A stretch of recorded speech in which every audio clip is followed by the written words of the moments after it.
All right, hello, welcome folks to my live stream. Thank you for coming in. Trying to lose a tummy, damn it. It's hard to lose a tummy, you know? Just doesn't want to come off. Anyways, hello, welcome to my chat. Much appreciated. Let's get closer. My phone's way up here. I'm using the tall tripod. But anyway, it's time for another cold one. The cold one's empty. Let's ask her. Haley, come out. All right. And I belong with her. She's only saying that to protect us. See? She belongs with me. Give me back my daughter. Hello, guys. Welcome to the chat. Thank you for coming in. Hello, Vince. Hello, Michael. Michael, we found the young boy who owns the black bike. His name is Buloy. He's the son of Susan, that you know, the little short lady you see dancing out here. That's her son. And it used to be the bike of AJ, my nephew, the son of Charm's brother John, and his girlfriend Janice. It's Janice's son, not John's son. It's Janice's son. They're dating still, but it was her son. He's a high schooler now. He's in grade 12. But he gave the bike to Buloy, and Buloy rode the tires off of it, literally. So anyway, we're going to be going to Masbate, I believe, on Tuesday morning because I'm waiting on a pro forma to come from Clearwater, my manufacturer there in Florida. So as soon as I get the pro forma, then we're going to go to Masbate. We'll pick that young lad up a new bicycle. We're thinking about getting him a little bit bigger bike, maybe like a 24-inch, because he's grade 8 already. I think he'd like that better than a little 20-inch bicycle. But anyway, the 20-inch bike is good for him. So either way, we'll get him either a 20-inch bike or we're going to get him a 24-inch bike. Whatever we feel is going to be a good bike for him here in the village, because it's always dirt and muddy too. So maybe some kind of dirt tires on it, you know, so he can be comfortable riding around here. Buloy. Buloy. B-U-L-O-Y.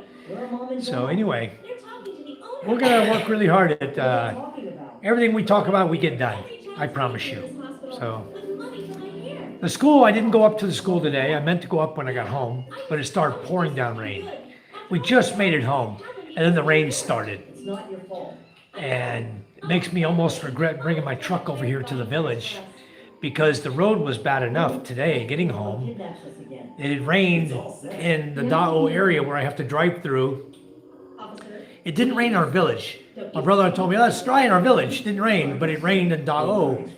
And I had several people telling me that the road was very slippery. So anyway, we went through it.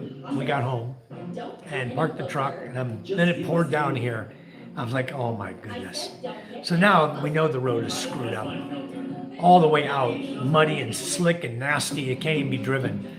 So I'm hoping Monday will be dry, Tuesday will be dry, and we'll be able to drive right out of here, is what I'm hoping for. And I don't have my pro forma anyway from Clearwater. And they don't come to work until Monday U.S. time, which is Tuesday night, or Monday night our time. So the earliest I can get my pro forma, my invoice, and go pay it will be on Tuesday. So we're going to head up there. Patrick, hello, welcome. Good morning to you. Good evening here in the Philippines. It's about 7 p.m. here in the Philippines. But nice you could join us. Thank you. Charm says, good evening, Michael. Thank you. Very much thank you. We're going to take care of this young lad. He doesn't know. It'll be a complete surprise to him. So that'd be cool. We'll give him a brand new bike and he's going to wonder what the hell that's for, you know. So we'll explain to him that Michael bought it for you from our YouTube channel, and it's a replacement for your black bike. I asked him today when I saw him, I said, Buloy, is this your bike here in my yard? He goes, yeah, there's a problem with the tires. I go, yeah, I know, but is this the new junk shop? My yard is the junk shop? And he kind of looked at me and so I'm just wanting him to move your junk bike off my lot, take it home, you know. So hopefully he'll get the hint and realize that I don't want to dispose of it myself. Yeah, I'm sure he will pass it on when he outgrows it, or and it might end up like this black bike down here with no tires on it, no wheels. Turn the music down. Because kids here, they don't have much of Thank you anything. so much. Thong, how are you? Thong, welcome to my chat, Thong. No. Michael said, Miss Charm. I think Charm's in the bedroom right now, relaxing. 55751. The resort is okay to go visit a resort, Didn't sound false. but I don't know. When you have that many people around, it's like you just don't sleep well. I don't know. Don't sleep so well when I'm not at No, home. thank you. Goodbye. I prefer to be at home where it's comfortable, Although I do like the mattresses in the resort. They have nice big mattresses. They're very, very comfortable. 6:07 in the morning there, yeah. 6-7? He said 6:07. No, there's a 6 and a 7. My daughter's like this, 6'7", 6'7", 6'7". Her 6'7". Silly. Ah, boy. So, yeah, my daughter's in that 6'7" number. No, James, you. I don't know what happened with Kayla or with Pam. I hope she comes in tonight and tells us what's going on, because I think she's flying back Monday to Cebu, is what she said. And I didn't get a notification of the live feed at 11 a.m. I'll usually get notifications. I didn't get a notification. Ray didn't get a notification either, he said. So I was waiting to see if I got a notification, but we didn't. Phoenix Lightning, hello. Are you driving again, Phoenix? Don't drink and drive. No, I'm just joking. You're always driving every time I catch your live feed. You're going to work. My timing is horrible, huh? I never get to catch you at home anymore. But I'm sure you're home now. And you work nights this morning there, so. You're not driving now. Good. Well, welcome, Phoenix. Thank you so much. I watched your feed. Somebody said you had big feet. Unbelievable. They didn't even know you. You're 5'2". Your feet is probably a size 6.5. And these guys are saying you have big feet because you're wearing boots that you purposely bought a little bigger, so it'll fit on your feet and be comfortable. Some people, man. Patrick says, I'm on my way to work. All right. I know Phoenix isn't. She works nights. 5'4". So your foot size is still 6.5, 7, right? Probably. Well, I think that's the size my wife wears too. Coin Society, good evening. How are you? Welcome to my chat. Thanks for coming back and visiting us. And he says, wrong. Oh. Okay, well, I won't guess at your feet size. 6.5, 7. I won't get it. But it's women's size, so it could be as much as 8.5 on women's size. My feet are big. All right. Patrick says, I'm 5'4". All right. Patrick, you're the same height as Phoenix then. I'm about 5'8.5". I think I shrunk half an inch over the years. I used to be 5'9", and then I go down to the thing, and then they do my height thing now. You push down like that, and I'm only like 5'8" and a little bit. I think I'm like closer to 5'8" than 5'9" now. I think as you get older, your body, your vertebrae tend to shrink together a little bit, and you start losing a little height. I believe that. Hi again, Greg Masters. Hello, Greg. Greg is freezing cold where he's at. Oh my goodness. It's too cold over there. Jason Bender, hello. Mr. Brett Favre, keep up with the good work, Green Bay, Wisconsin. So, who you guys want to win the Super Bowl? Let me ask you that. Jason, who do you want to win? Because you know what? Haven't watched a football game in forever. Probably 10 years. When they started taking a knee during the national anthem and weren't respecting our country, I said the hell with them. I quit watching them completely. Hi, Charm. Love you, baby. What are you doing? Yeah. Oh, go Green Bay. So he's going for Green Bay. Who is in the Super Bowl this year? I don't even know. I think it's New England Patriots, right? Is it New England and Green Bay, or is it New England and Seattle? 9 out of 10. They're not ugly. I'll video them sometime. Phoenix, I know your feet aren't ugly. You're a gorgeous woman. People are so stupid, you know. I know your feet aren't ugly. I know that for a fact already, just looking at the way you take care of yourself. Not really into it since Jags didn't make it, but think Seattle will win. Well, I hope they do, because I want to see us stop to Green Bay for a while, you know. I used to be a Chargers fan. I'd love to see New England get beat. I don't watch sports anymore. It seems fixed. Could very well be. You know, it could very well be fixed. But, you know, when they start disrespecting America, disrespecting our country, that some of us serve for, like myself, I did my 20 years active and 10 years inactive reserves. I did 30 years total. I've got my certificate.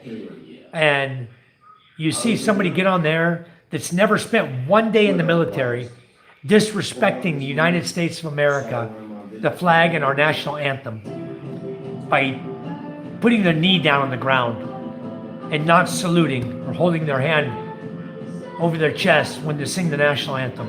To me, that's disrespectful, disgusting, and whoever's standing near those guys needs to just push them on over, you know? Shove them on down to the ground. Go kiss the earth, you know? Because you don't respect America.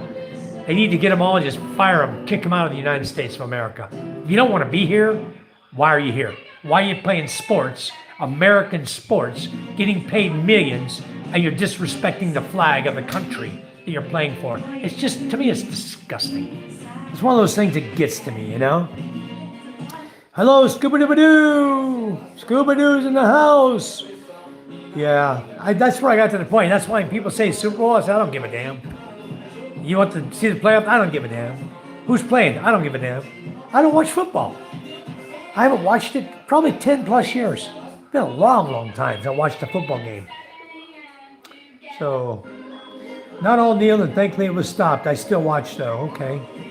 Yeah, I'm glad they stopped that nonsense. Thank you for service and willing to give the ultimate sacrifice. All right, Coin, I was there. We did. We sacrificed a lot for the country. You know, a lot of time, a lot of our lives. We weren't able to spend with our wives and our family. We spent a lot of time away from home. And you know what? It's all for a good cause. I look today and I see that it is totally as it said, it's strength. You know, if you're strong, people respect you. If you're not strong, they disrespect you. You know, and the United States of America is proving that they're strong. Day after day, it's being proven now that America is here to stay. It's not going to take a bunch of crap from other countries. And I'm glad that's being stood up to. The drug thing going on, I don't do drugs. I smoked a little marijuana when I was younger. I never did anything stronger than marijuana. No acid, no crystal meth, none of that crap. And the stuff they have today on the streets is killing people. I believe wholeheartedly, get rid of it. Why should our children get infected with those drugs? You know, to make the cartels money, they're from a different country. And it was enjoyable watching a trucking company all through Minnesota and up north, Wisconsin, everywhere, got busted. And now they're tracking it all over the United States.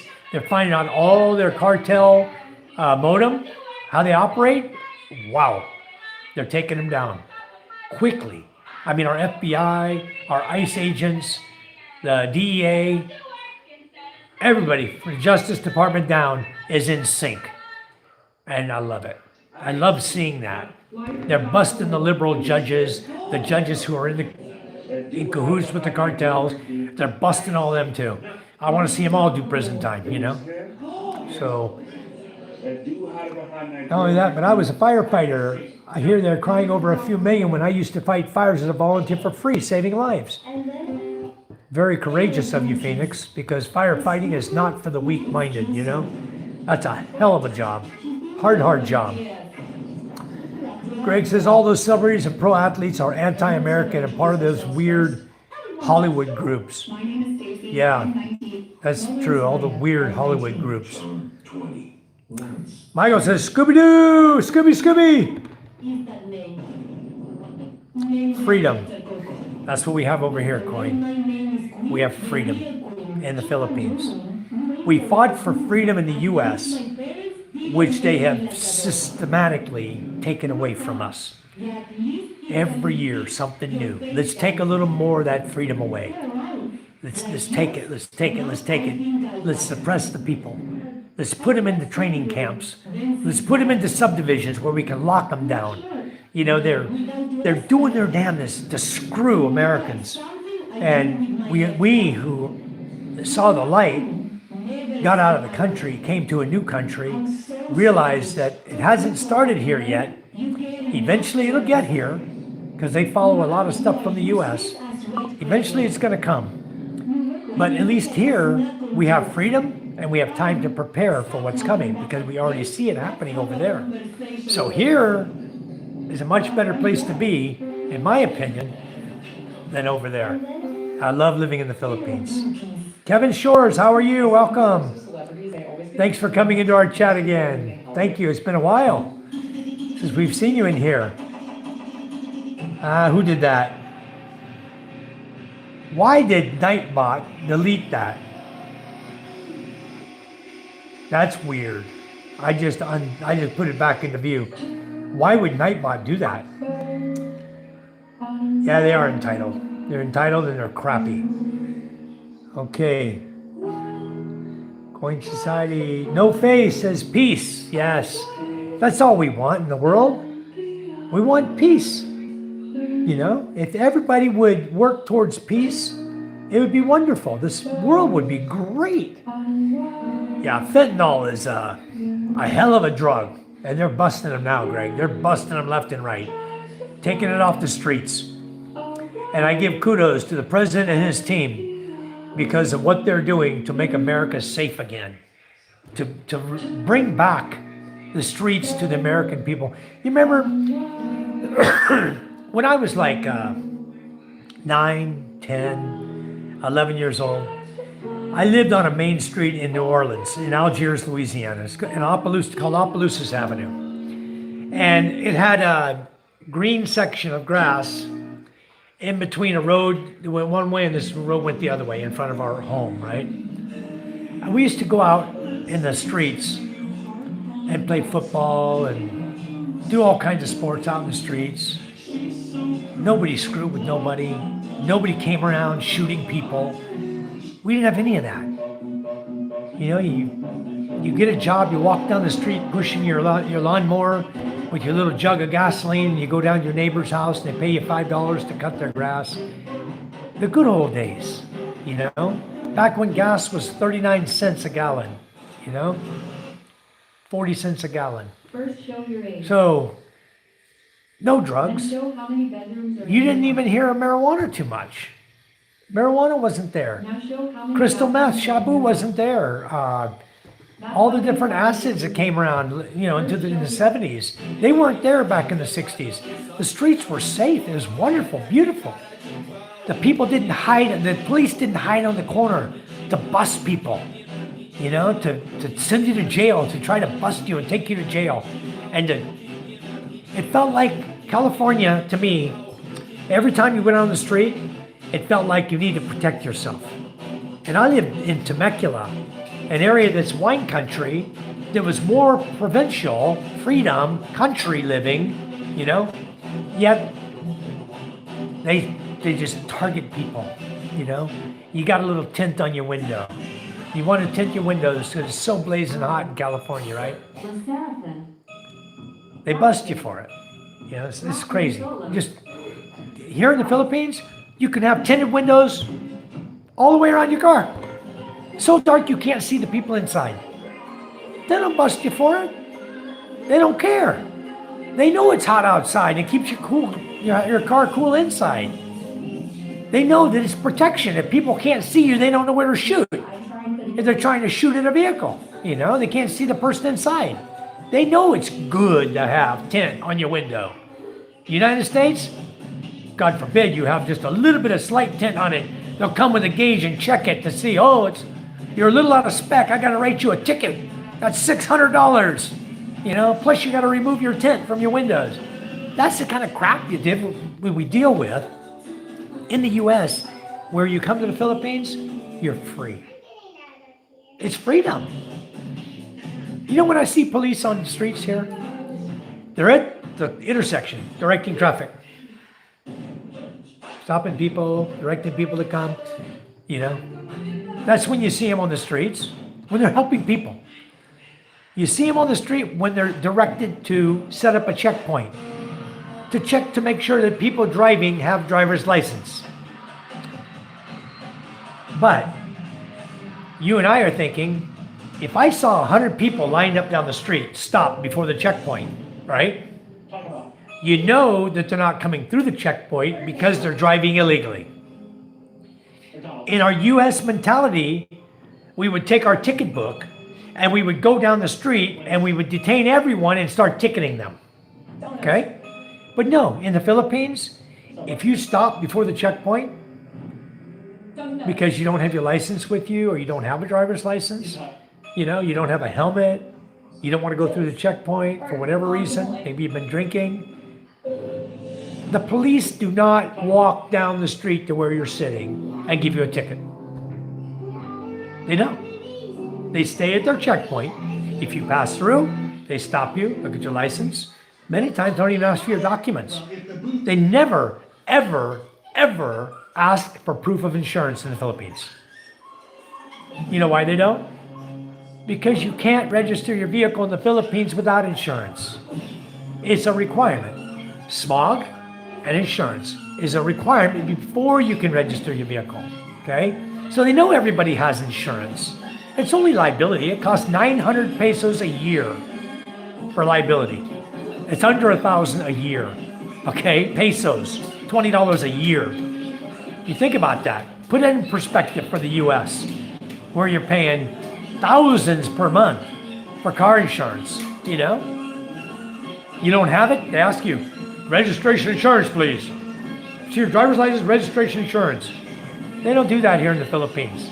You go to the checkpoint, you have your driver's license, he looks at it, he hands it back, have a nice day. Off you go. That's it. They don't have checkpoints for DUIs, ever. I've never in my life. Thank you, Kevin. I've never seen a checkpoint for a DUI, ever. Okay? If you have an accident and you've been drinking, you're guilty. Remember that. Keep that in mind. So, no accident, no ticket, no problem. Don't drink and drive. Not recommended because don't have your full cognizant about you. But smartness tells you 2 or 3 beers, no problem. A couple of meals, you're not drunk. Not like 0.02 in the U.S. I think, I swear to God, the last DUI I got 2 DUIs in the U.S., right? 10 years apart. Just over 10 years. If you have a DUI and 10 years go by, or 10 years, 1 month, and you get another DUI, it doesn't count as a second DUI. That's how it used to be. Okay? So I had a DUI, 10 years and a few months later, I got another DUI. It counted as a first DUI again. But let me tell you, it wasn't cheap. By the time you pay the $5,000 to the court, do your meetings you got to go to, which you got to pay for the gas to go to, but jump through all the wickets to satisfy the requirements of the DUI so you can get your valid license back. Unbelievable the amount of money you're going to spend. Time and money, about 10,000 US dollars. 500,000 pesos. You could build a small house for 500,000 pesos here. May not have paint on the walls, but you can build it, okay? There's such a huge, huge difference in the mentality and the freedoms that you guys are living with in the U.S. compared to the freedoms we live with here. It's such a huge, unbelievable difference. I feel free every day because I can walk out of my house. There's no cops in my village. Never have been. Okay, there's a barangay police assigned by the barangay for when we do functions. You know, they're there to keep an eye on people to make sure nobody starts a fight or gets drunk, pulls out a gun and shoots somebody, whatever. They're there to break up any problems that might start, right? That's what they're assigned to do. They're not really a police. They're just assigned by that name, barangay police, you know, by the barangay captain. But there's no police in my village. The only police that have ever come here have come from outside, the PNP, Philippine National Police. On occasion, they come through, or they've been summoned here because there's so many illegal fishing out here. So they come and they want to go check out the illegal fishing. And in fact, one time I reported dynamite fishing just off the reef out here. And they showed up really quick when there's dynamite fishing. I called the vice mayor. Vice mayor sent the police immediately. They came over and they summoned the barangay captain and told him to go speak with the mayor. Because they want to know why you got people in your village, in the waters around your village, playing with dynamite, you know? People lose their arms from dynamite. We got several here in our village that have no arms. In this village and the next village, I always see people with no arms. They lost it from dynamite fishing. Anyway, let me catch up in the chat here, guys. All right, Patrick says, I just hit them. The cartels made it to the Philippines. They network with the triads. Okay, well, it's possible they made it to the Philippines because the drugs coming into the Philippines are coming directly from China. Okay? I can tell you who I think is the biggest drug dealer in the Philippines, but I better not say it on my live feed. But I have a feeling I know who it is because it's that one city where all the drugs are coming in that's run by a certain family and where the majority of it's coming in. They're starting to weed out the corruption now. Slowly. They're not doing it from the drug aspect. They're doing it from the flood control project, from other corruption that they've discovered. They're starting to catch those guys. Those guys are the ones that are into the drugs and selling the drugs. So they're eventually, inadvertently, I think, going to shut them down. Not that they're trying to shut them down, but they're going to end up shutting them down by putting them in jail. That's going to hurt them. There's several going to jail recently. It's going to hurt. I think it's going to hurt whenever drug movements are happening in the country. So I'm a firefighter in Florida. Nice, Patrick. Thank you for your service too. Robbie Boy. Hi, Patrick. Hi, Robbie Boy. How old are you, Robbie Boy? Phoenix says, I'm not a firefighting now. Why is Kevin Shore timed out again? What are you saying, Kevin? Nightbot's warning you, Kevin. Okay, Kevin, let me tell you what's going on if you're in here, if you're back in now. Nightbot has a list of words, okay, that if you say those words, he's going to tell you you're in the wrong channel. So whatever word you said, Nightbot didn't like, I didn't catch it, okay? He timed you out. He didn't like a word you said, so he'll time you out. And I turned off most of the words to make sure there wasn't anything going on, and I see you just got nailed by him, so I'm not sure exactly what you said. But if you do get a warning from Nightbot, first he'll time you out like 5 seconds, and then after that, it'd be like 10 seconds. It's strange AI, yeah. Robbie Boy, you doing well, Patrick? He's asking Patrick how he's doing. Amen, Mike. Phoenix says, life was good in the day when I was younger. Please like and subscribe. Thank you, Phoenix. Thank you so much. It's a hard job fighting fires. Yes, it's a very hard job. You know, when I was in the military, we did practice firefighting all of the time. And I was a hose man also. Okay, I was on the hose. And what we do is we call it, it might be racist, I don't know, it's called Chinese fire drills. We do a Chinese fire drill where you have 2 minutes to have 2 fire hoses on the scene, regardless of where they call away the fire. 2 minutes, 2 fire hoses on the scene, okay?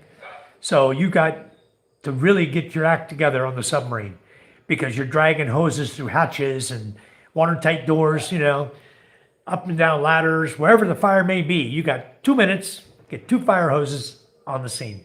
And they don't want a fire hose right next to the fire, okay? It's got to be from another location so you can actually battle the fire without killing yourselves.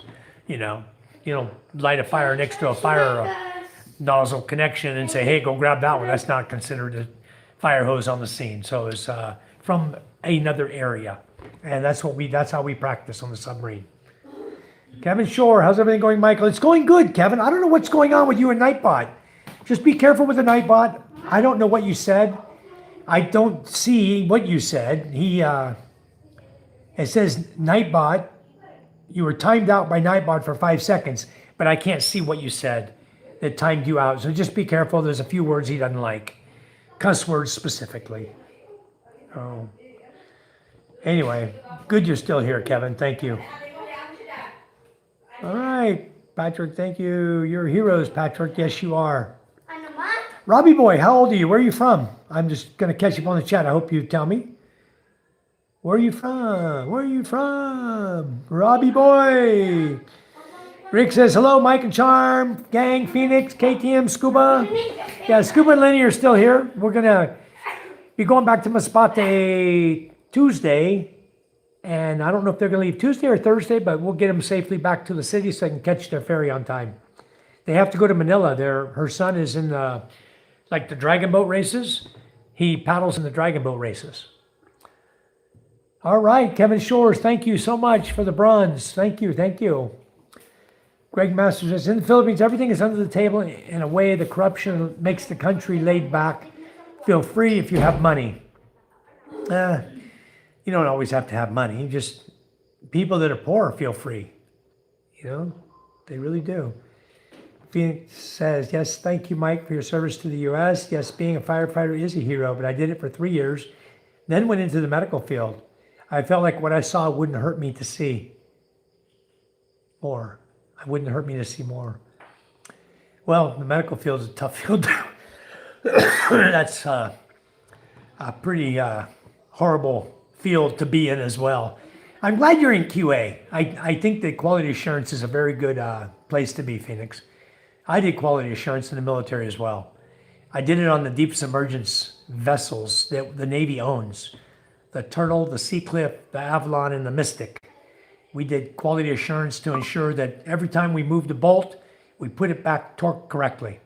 Everything we did was in a QA package for those submersibles because they dive very deep. Avalon and Mystic are 5,000-foot rescue vehicles, deep submergence rescue vehicles, DSRV 1 and 2. And the Seahorse was a 20,000-foot submersible, manned submersible. It would go down 20,000 feet. And the Turtle was a manned submersible that could go down 10,000 feet. And they were all stationed in the building I was in, a deep submergence unit in Coronado Island. I was there for 3 years. I did a QA for 3 years for them. I was assigned to unmanned vehicles, but the way it worked is the different groups, DSRVs, DSVs, the Turtle, Seacliff are DSVs, the DSRVs are Avalon and Mystic, and then they had the unmanned vehicle group. Each group was required to send 2 persons up to the QA office to do quality assurance work.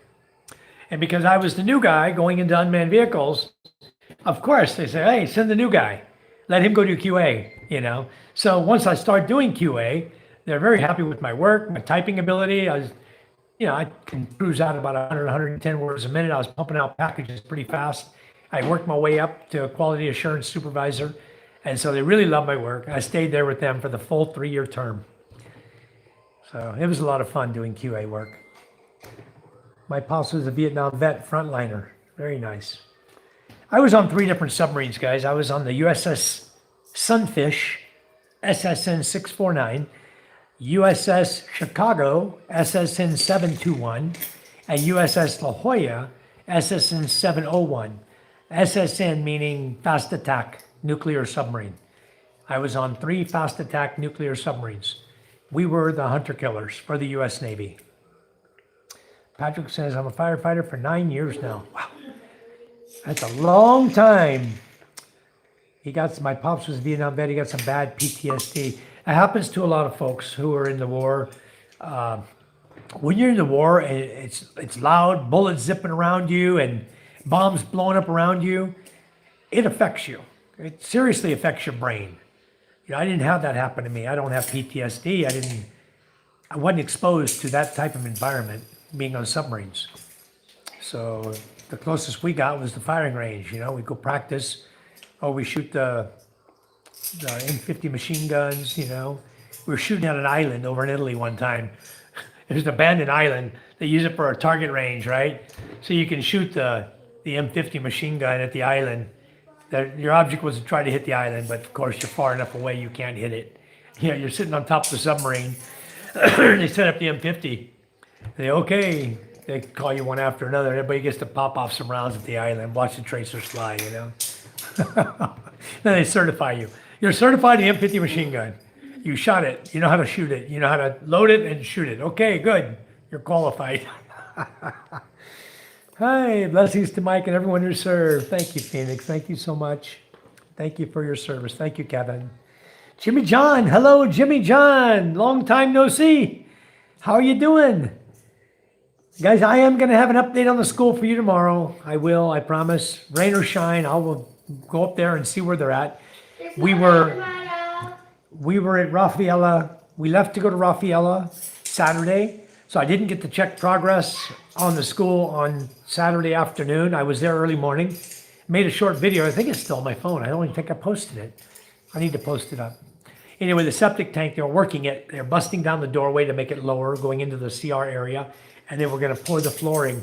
So they came and got all the cement on Saturday, came back and got more cement, so they had all the cement they needed to do the job.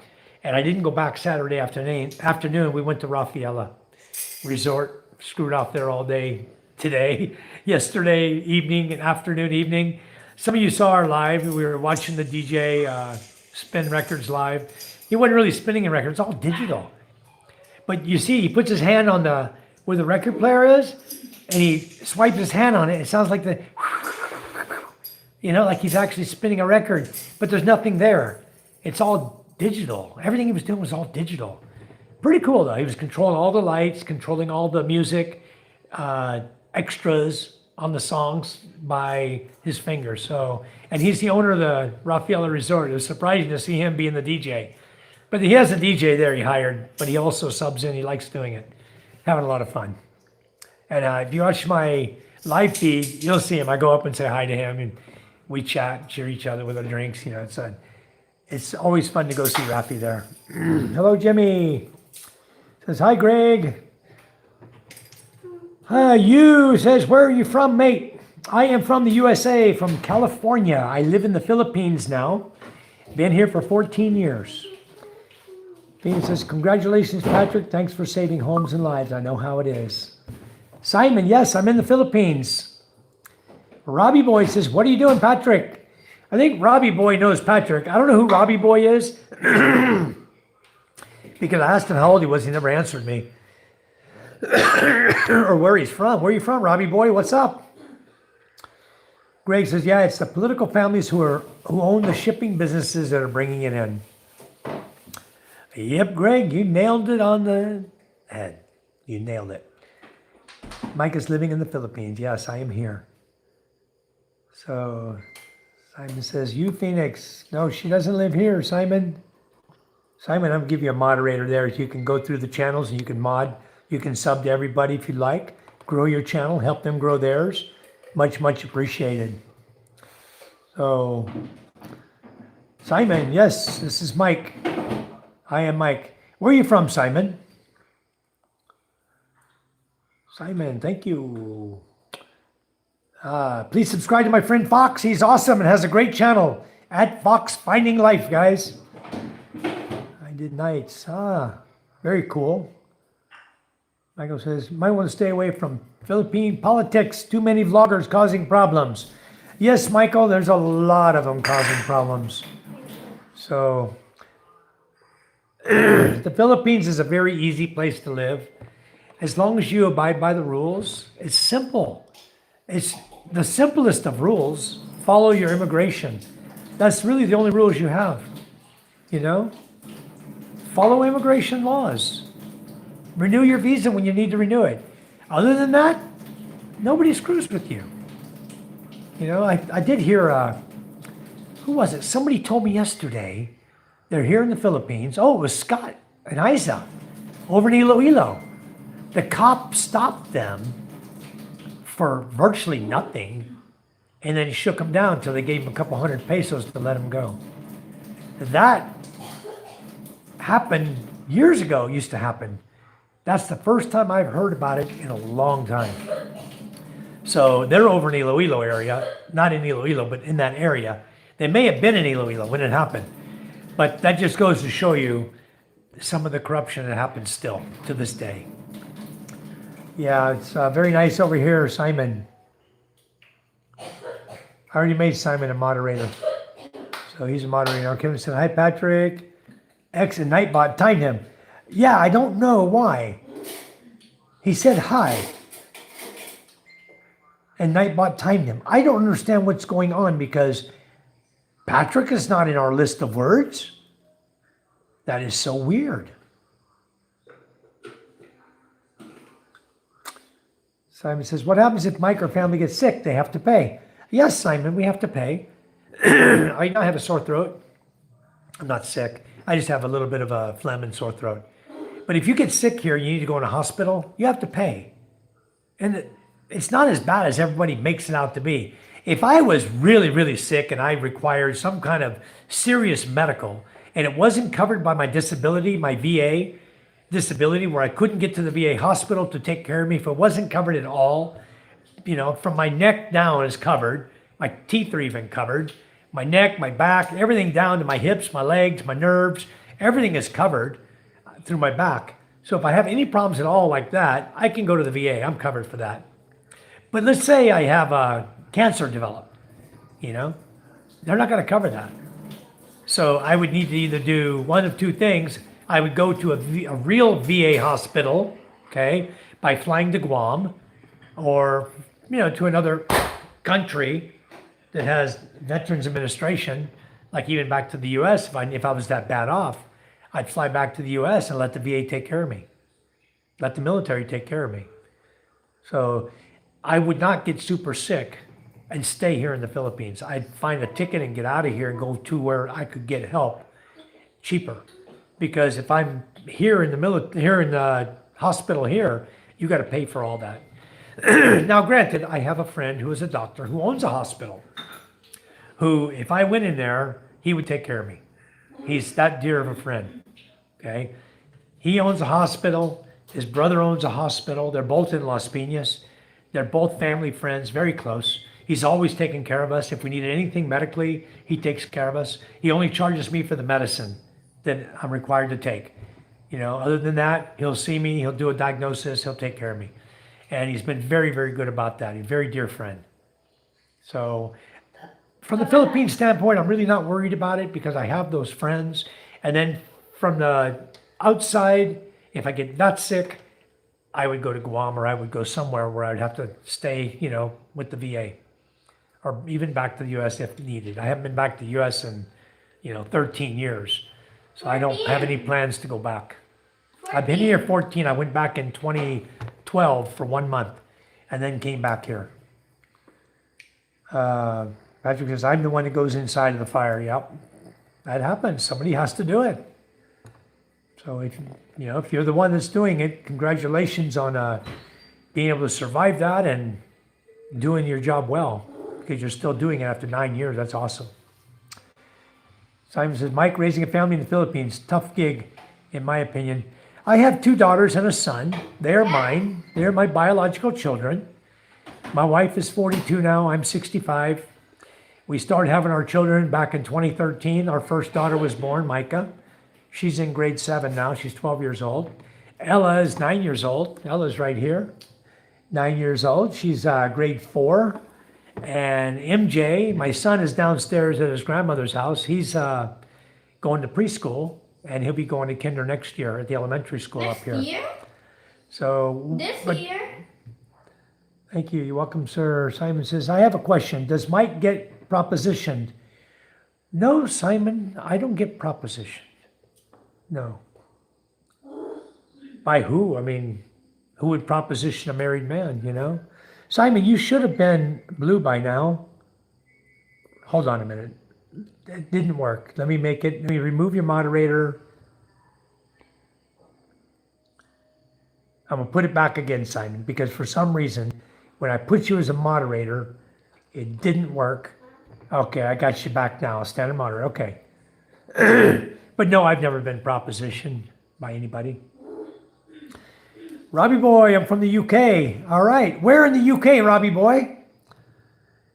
Yeah, Jimmy John, I'm a sonar guy.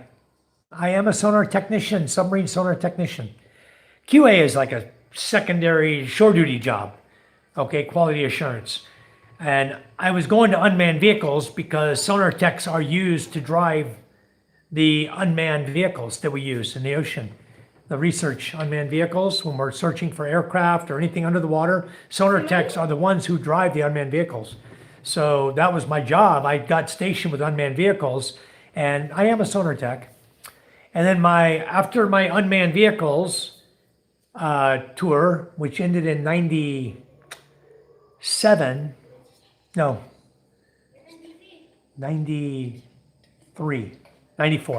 around 94. When that ended, I went to work for FTSC, PAC, we call it FTSC PAC, Fleet Technical Support Center Pacific. So I picked up, unmanned vehicles was a sea duty job, but I was on shore the entire 3 years I was doing QA work, but it was considered as a sea billet, okay? Then I went to FTSC PAC, which was considered as a shore billet. So my last, give me that placard over there, Ella, right there. Go grab that plaque. The last duty I had was FTSC PAC, Fleet Technical Support Center Pacific, and my job there was sonar towed arrays. It's an array we tow behind submarines to detect behind us and around us. It's a narrowband sonar array we tow behind us. Yeah, the brown one. So that was the last place I worked before I retired. So yes, I was a sonar technician.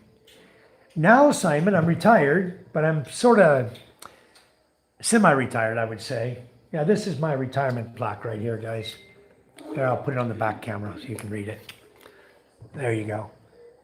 System Service, Engineering, Combat, Logistics, Fleet Technical Support Center Pacific, STS-1, SS, Michael L. White, Sonar Technician Submarine, First Class. Fair winds, following seas, and I retired 31 March 1997. I was there from March 1, 96. Okay, I went there March 1, 96 and stayed there for a year till 97, year and a half.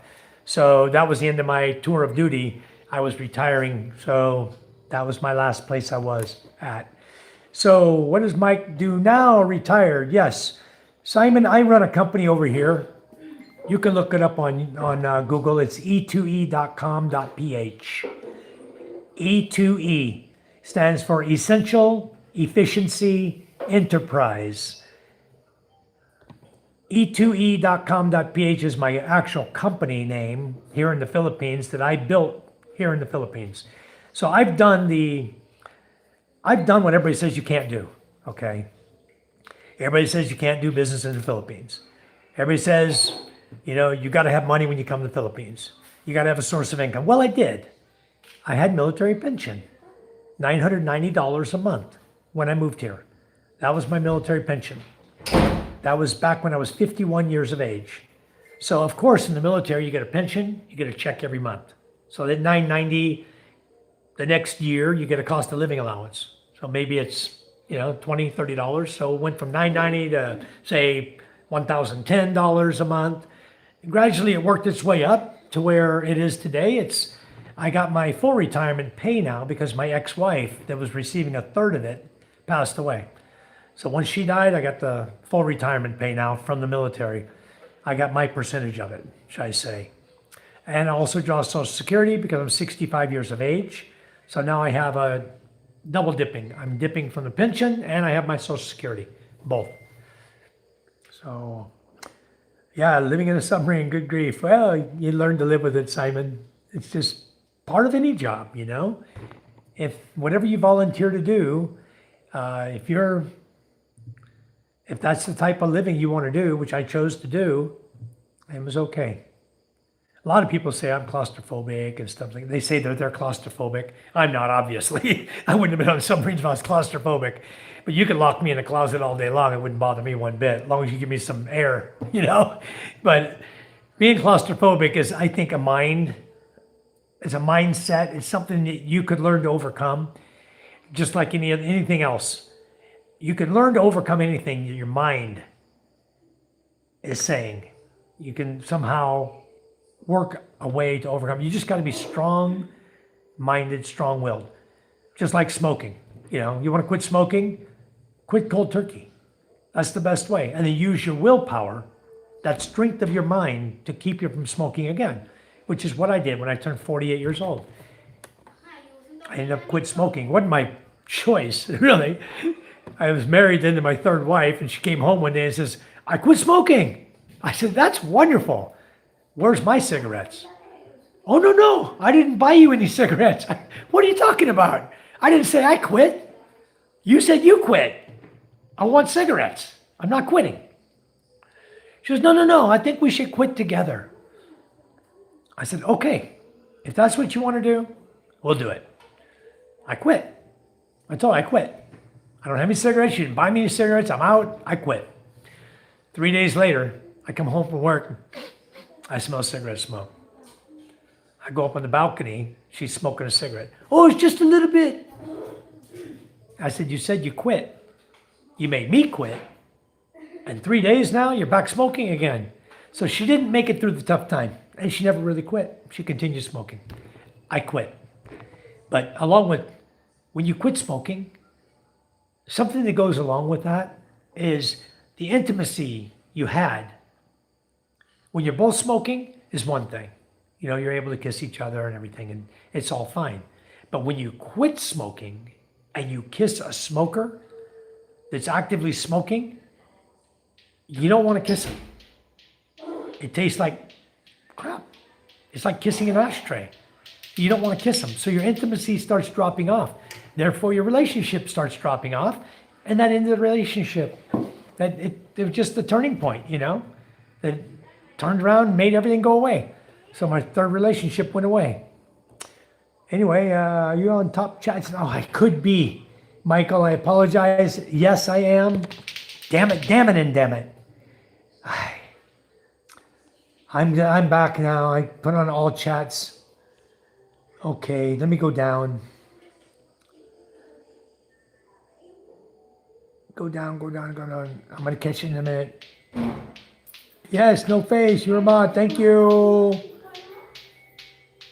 Don't they have a VA in BGC? It's in Manila. They have a VA in Manila, Greg. Nothing in BGC. It's down in Manila, right by the embassy.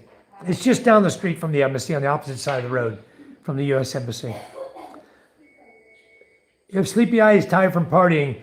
Well, I didn't get a whole lot of good sleep last night. I was pretty tired last night, you know, and I got up early this morning, and I'm just tired. I'm not going to stay on a long time tonight. I just wanted to come on and chat with you folks, say hi, and talk a little bit. But Simon, I think you're blue by now. Let's see. I'll go down now in the chat. Nightbot is acting crazy. Yeah, that's pretty crazy. I need to go check out what's going on with Nightbot and see if some changes got made to Nightbot on my channel that I don't like. So, Castaway Drift. Hello, Michael. Welcome. I'm just getting to your name. Thank you for coming in. Much appreciated. I don't know if you're getting rain over there in Duma. We did get rain here today over in our village. We did get rain on Masbate. Jimmy John says, proposition, hey, cutie, want to take me fishing? Yeah, let's go. QA is better. Yes, QA is a lot of fun, actually, Phoenix. I really enjoyed QA, too. I'm glad you like it, too. Patrick, it says, I am an EMS, too. Wonderful. You know the lady, Kayla Lewis, our friend from Las Vegas, who passed away from a brain aneurysm, was working as an ER. And before that, she was an EMS. According to her aunt, she was an EMS. And she just recently passed away. Her funeral was Saturday. This morning, Sunday, 3 a.m. was the funeral. And it's supposed to be broadcast live, but I haven't seen it. I missed the notification. There wasn't one that I could see, and I missed it, and so I didn't get to see the funeral live. It was supposed to be on at 11, according to Pam, and I didn't see it. I was hoping Pam would come in so I could find out what's going on, but we'll see if she comes in tonight. Patrick, I thought you left. If you want to grow your channel, you should show the things you do to build your channel. Yes, put in your channel, Patrick. People will go. They'd love to go on your channel. You're a moderator here, so you can click on anyone's name and subscribe to them, and the people here will also subscribe to you. I'm going to pin you at the bottom here. There you go. Patrick's down at the bottom. He says, I'm going to. So there you go, Patrick. You need to start building your channel. Anybody who wants to subscribe to Patrick, feel free, jump on down there and get him. Even though we move up the chat, you can catch him. I like the shields better than the wrench. Yes, Phoenix, the shields are nice, aren't they? Much nicer. Anderson, how are you? Hello, Anderson, TMK. Welcome to our chat. Kevin Shores, I never smoked in my life. That's good, Kevin. I did. I'm hoping it's not going to kill me at an early age. I'm 65 now. I want to make it to 100. Or 85. If I make it to 85, I'll be happy. I want to make it to an age where I actually see my children grown up, possibly married, maybe having children, at least having a good life, graduated from college. If I live to see MJ, who's 4 years old, graduate from college at 23 years old, that's 19 years from now, I'll be 84. So I'm praying that I can stay healthy and make it till I'm 84 or 85. My mother's 84 right now. The difference is that she never smoked a day in her life. I smoked till I was 48 off and on. So my sister died of lung cancer. My younger sister, 2 years younger than I, my older brother, 2 years older than me, died of lung cancer. That leaves my sister Cheryl, who's 11 months older than me, and myself, who Cheryl never smoked, but I did, and I quit. And we're both alive today. Cheryl's 66, I'm 65. I've got 3 half-brothers also, younger than me, from my mother and my stepfather. CK says, Michael, good morning. Angel Loops, good morning. How are you doing, Angel? Long time no see. I'm seeing a lot of people come in tonight. Please don't forget to give us a thumbs up, folks. I guarantee I've been to more than 13 names already. I hope everybody doesn't forget to give me a thumbs up in the chat. That'd be nice. Helps my channel tremendously. Maria Candano, I'm watching from the Philippines. Where are you at, Maria? I'm over on Masbate Island in Balud, Masbate. Spiro says, hello, Michael and Charm.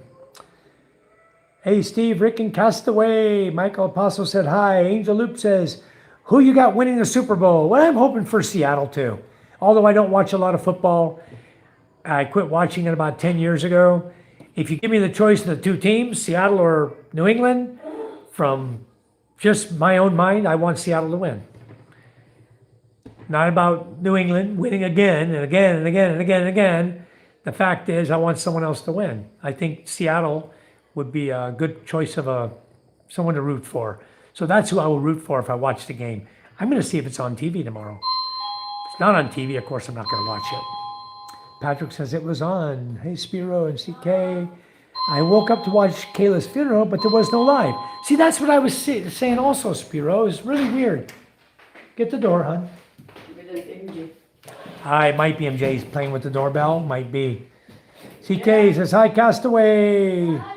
CK, Michael, do you want to quit smoking? I'm already done. I don't smoke. I quit at 48 years old. 17 years ago, I quit smoking. And I quit cold turkey. Ray now. Ray, put that dang vape away. Ray's doing good, guys. He's listening in the background. Ray has recently quit smoking. When he hit 2,000 subscribers, he quit smoking. So now he's doing a little vape. But I don't see him doing it too often, which means he's overcoming it. I'd love to see him put everything down. I know he's strong enough to do it. Hello, everyone. Have a great time. Thank you, Phoenix. Thank you so much. Hey, I sent everyone over when I ended my stream. Awesome, Ray. I appreciate it. Thank you. Thank you. Welcome, Kitty Ray Ray. From Michael Apostle. There you go. Good looking out, Ray. Thank you. Yeah, friends. I don't know what friends is saying. S-Y. I don't know what that means, friends. And maybe you can explain what that means, what your comment means, farther down the chat. Tell us what the abbreviations stand for. I gave a thumbs up. Please like and subscribe. Thank you so much. Kentucky Bluegrass, Jumpin' Jack Flash, huh? How you doing, Kentucky? Where you been all my life? All right, I had you as a moderator. I like Kentucky. Kentucky is a hell of a state. I love Kentucky. My ex was up there in the Tri-City area of Tennessee, up in Rogersville. And we used to traipse over into Kentucky every now and then because we knew where some moonshiners were. So we'd go up there and pick up a few quarts of moonshine, a couple gallons, and bring it back into Tennessee. Yep, we knew where the moonshine was, up in Kentucky. Ray says, I need to know how to make custom badges for members, thanking Fleur de Lis and kitty emblems. Oh, that'd be kind of cool. Google it, Ray. That'd be really cool. That'd be really cool. Greg says, Nightbot, is Nightbot being disrespectful? Or who? Fox? I said, please subscribe to my friend Fox. He also has a great channel. And Greg says he's being disrespectful. I think you're talking about Nightbot. Great Michael for quitting. Yeah, welcome Kentucky. Hey, Kentucky. Angel Loops watching from Chicago. Angel Loops in Chicago. How is Chicago these days? Are they clearing up some of the problems they are having over there? There was a lot of problems going on in Chicago from what I saw. And I don't watch the news too much, but when I do tune in, I try to do everything and try to catch a good round of news so I know what's happening around the U.S. The abbreviation is Gen Z term. Ah, I see, Greg. So he's the one being disrespectful. Okay. Well, I'm glad I didn't give him a moderator, you know? That's why friends didn't get a moderator right off the bat, because I don't know what he's saying. And now that I understand what he's saying, we'll just take care of him right now. There we go. He won't be back. Friends, goodbye. All right. So get rid of friends. I don't have to worry about him being disrespectful anymore. Thanks for letting me know. Yep. I love Kentucky too. Yeah. Kentucky's nice. Beautiful up there. You know, the mountains up there are so beautiful. And you know what I really like? I went down into the hollow where they were making the moonshine. I went down there. This guy's water, he had to leave his faucet on all day, all night. He could not shut his faucet off because the water pressure coming off the mountain would blow his water lines out. So he had to leave running water. So in his kitchen, you hear water running all the time. You guys know water is very soothing to listen to water running. So you go in his house and you walk in the kitchen and you see the water running. You go, hey, your water's running. He goes, no, don't shut it off. It has to run. He explained why. I was like, wow, that's pretty cool. You have an endless abundance of water. And here in the Philippines, they're lacking water. Seriously, guys. If you guys are looking to buy a property here, the first thing you need to do is make sure that they have water. You have a water source. Because if you don't have a water source, where are you going to get it from? Okay, if you're too close to the ocean and you dig a well, you're going to get salt, brackish water. It's no good. It's no good for even doing laundry. Okay, it's no good, the water. So one thing we did, my wife owned this property already. And we had a bangkal tree. If you look up a bangkal tree with reference to water source, often a bangkal tree is associated with the source of water. So we had a big bangkal tree growing here in our yard.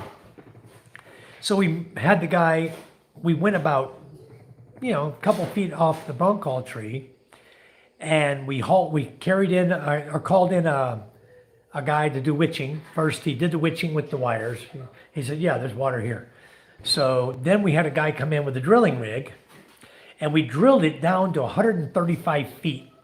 But when they drill in the Philippines, here's the deal, okay? It's 1,000 pesos per foot they drill. That's what my contract was. 1,000 pesos for every foot they drill. If they don't discover or can't prove there's water in the hole, you don't have to pay.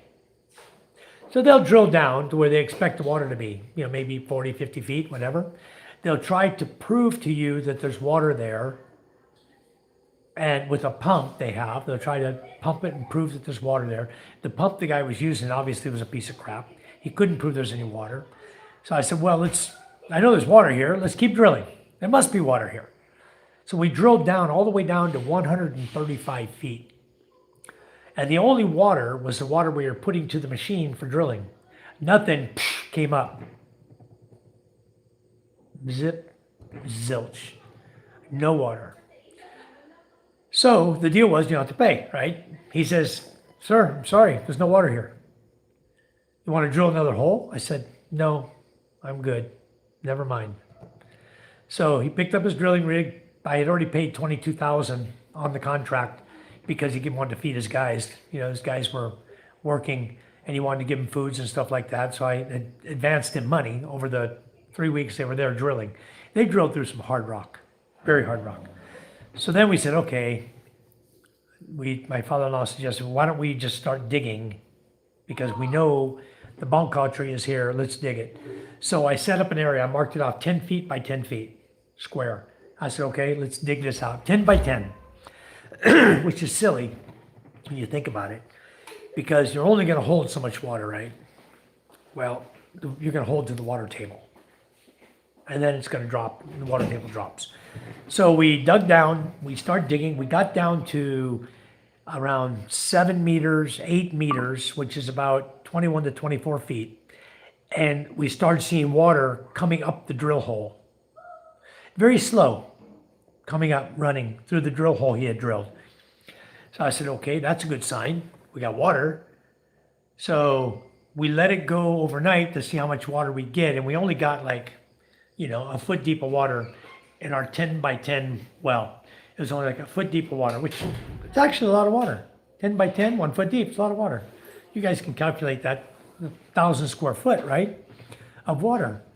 So, or no, that's 1,000 square foot of water. 10 by 10, that's 100, 1 foot deep square feet, 100 square feet of water. It's a lot of water. So anyway, several barrels full of water. So what I think happened is, I think the guy got pissed off because he couldn't prove there was water. I think he shoved something down into the pipe, into the hole. Because I went down, I took a number 8 steel bar, which is 19 feet 8 inches long. I wired them together. I ran them down, tie wired another one to it, lowered that down, tie wired another one to it. When it got down about 30, altogether it was down about 35 feet, or a little deeper, maybe 40 feet, and it stopped. I was like, oh, we got down, because we were trying to do it from up top up here on the ground level. So we had dug down 9 meters, but we were still, I had a pipe sticking up to the top. So I started running the rebar down it. Anyway, we figured out, yeah, there's something in the hole. So we continued digging. We got down 9 meters. We were getting good water for that year. We stopped. Then the next year, it was a little drier. We dug down to 11 meters, 33 feet. And we stopped. And we started going a little narrower at the bottom. We're down to about 8 by 8. So we're 9 by 9 at the top. Then we went down about 10 feet, 12 feet. We went to from 10 by 10 to 9 by 9. And now we're about 8 by 8. We're making it a little narrower as we're going down. And we cemented the walls on it to make it safe. It's all hard rock. So we gave a cement coating over it from the top going down to make it a safe, so the rocks aren't going to fall on any workers. So anyway, that's all good, and we're getting water, which is good. We have water. No karaoke tonight. So yeah, we're just recovering from the holiday, John. Welcome, John. Thanks for coming in. So yeah, we're sort of recovering. Yeah, water, solar power, generator, Starlink, then you're set. Yeah, that's it. You got it, Michael. We got everything we need. You have water, you can grow vegetables. You have solar power, you don't need the grid. You don't need to worry about the government or depend on them for any power source whatsoever. They're out of the picture. Their wires are disconnected from my house. I have my generator as a backup, and I have my Starlink, and we're going to have a Starlink Mini here, I guess, in a couple of weeks. Scott and Isa from Iloilo, they're going to mail me over. I'm going to buy their Starlink Mini. In fact, I already paid him for it. He sent me over the number I need to pay, and I paid him for it. And I told him, just hang on to it. because he has a fish finder he's also going to send over with the transducer. But the transducer was in the balikbayan box. So balikbayan box is in Manila. So probably within the next 3 weeks, he'll get his balikbayan box where he lives over in Panay Island. And then he'll get the transducer, he'll package it up in a J&T package with the Starlink Mini, and he'll ship it on over to me. Then I'll have a Mini. So I haven't heard about the other Mini at all. I don't know what's going on with it. But anyway, so yeah, if you have water, solar power, generator, Starlink, you are set, guys. You got it made. So I'm going to back up the chat just a minute and catch up with everything. All right, across the nation, we're being ripped off with our electric costs. Yes, Kentucky, you sure are. But you think your electricity is high? You calculate it. Somebody do a calculation. How much is 14 pesos converted to dollars? 14 pesos is how much of a dollar? 30 cents? It's 59. So 59 divided by 14 is about 4 point something. So you're looking at 40, right at 40 cents per kilowatt hour. 33, roughly 33 cents to 40 cents per kilowatt hour. That's what we pay here in the Philippines. Electricity is not cheap. So you definitely want to do everything you can to reduce your energy consumption while you're here in the Philippines. For those of you who are here in the Philippines or in the USA, let me tell you how to save power. Okay, guys, take me serious. Try it. It works. You're going to save money. I promise you. Okay. What runs the most in your home? Well, in the wintertime, it's your heat pump. Okay. In the summertime, it's your aircon. But what runs all the time in your home? Your refrigerator.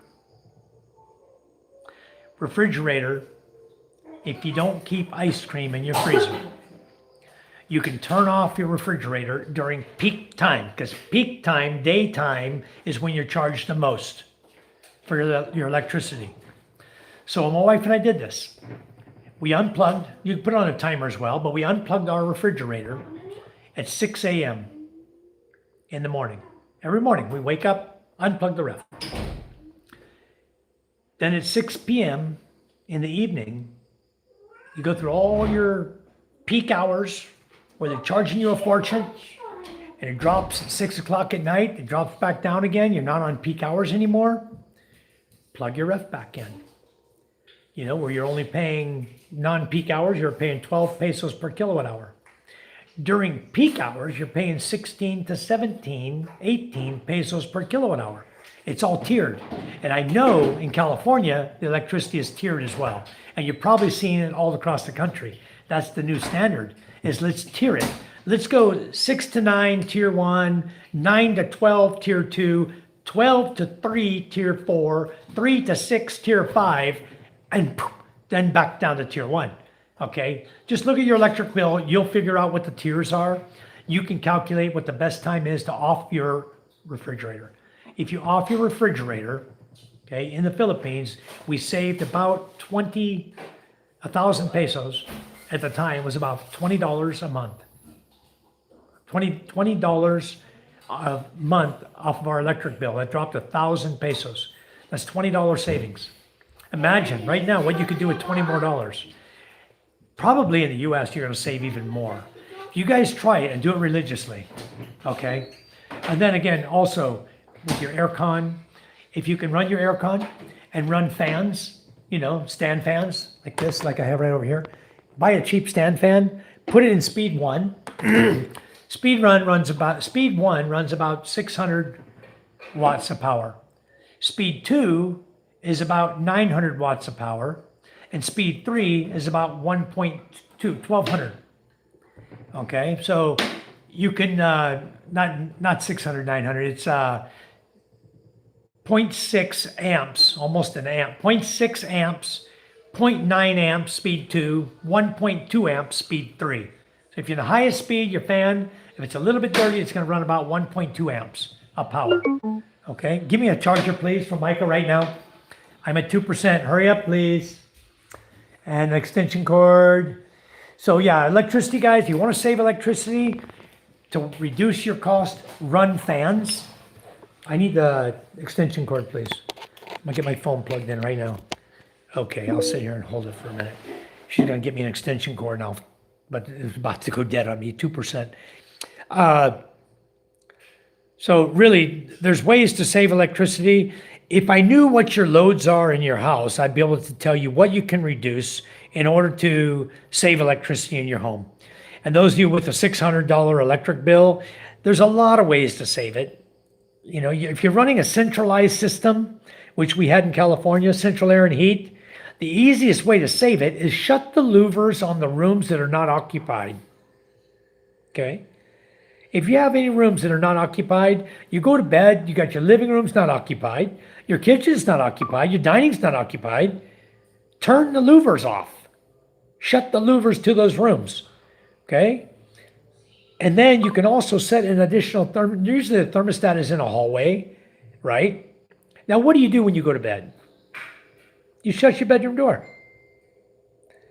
Where's the heat at? Inside the bedroom. How does the thermostat sense the temperature of your room when it's hot? It doesn't.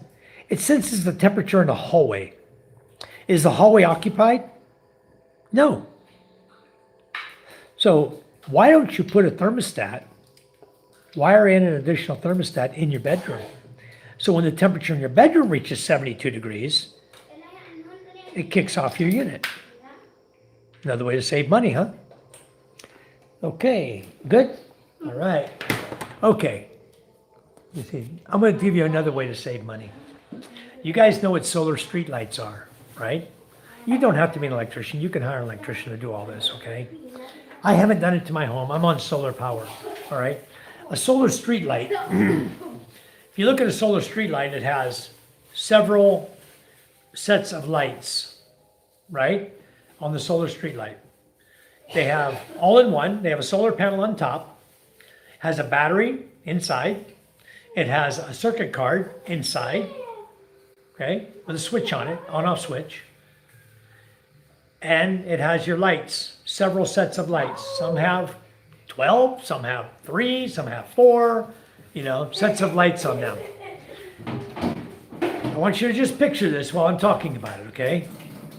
In fact, hold on a second, I'll go grab one, and then I'll be able to help you to understand easily how to do this.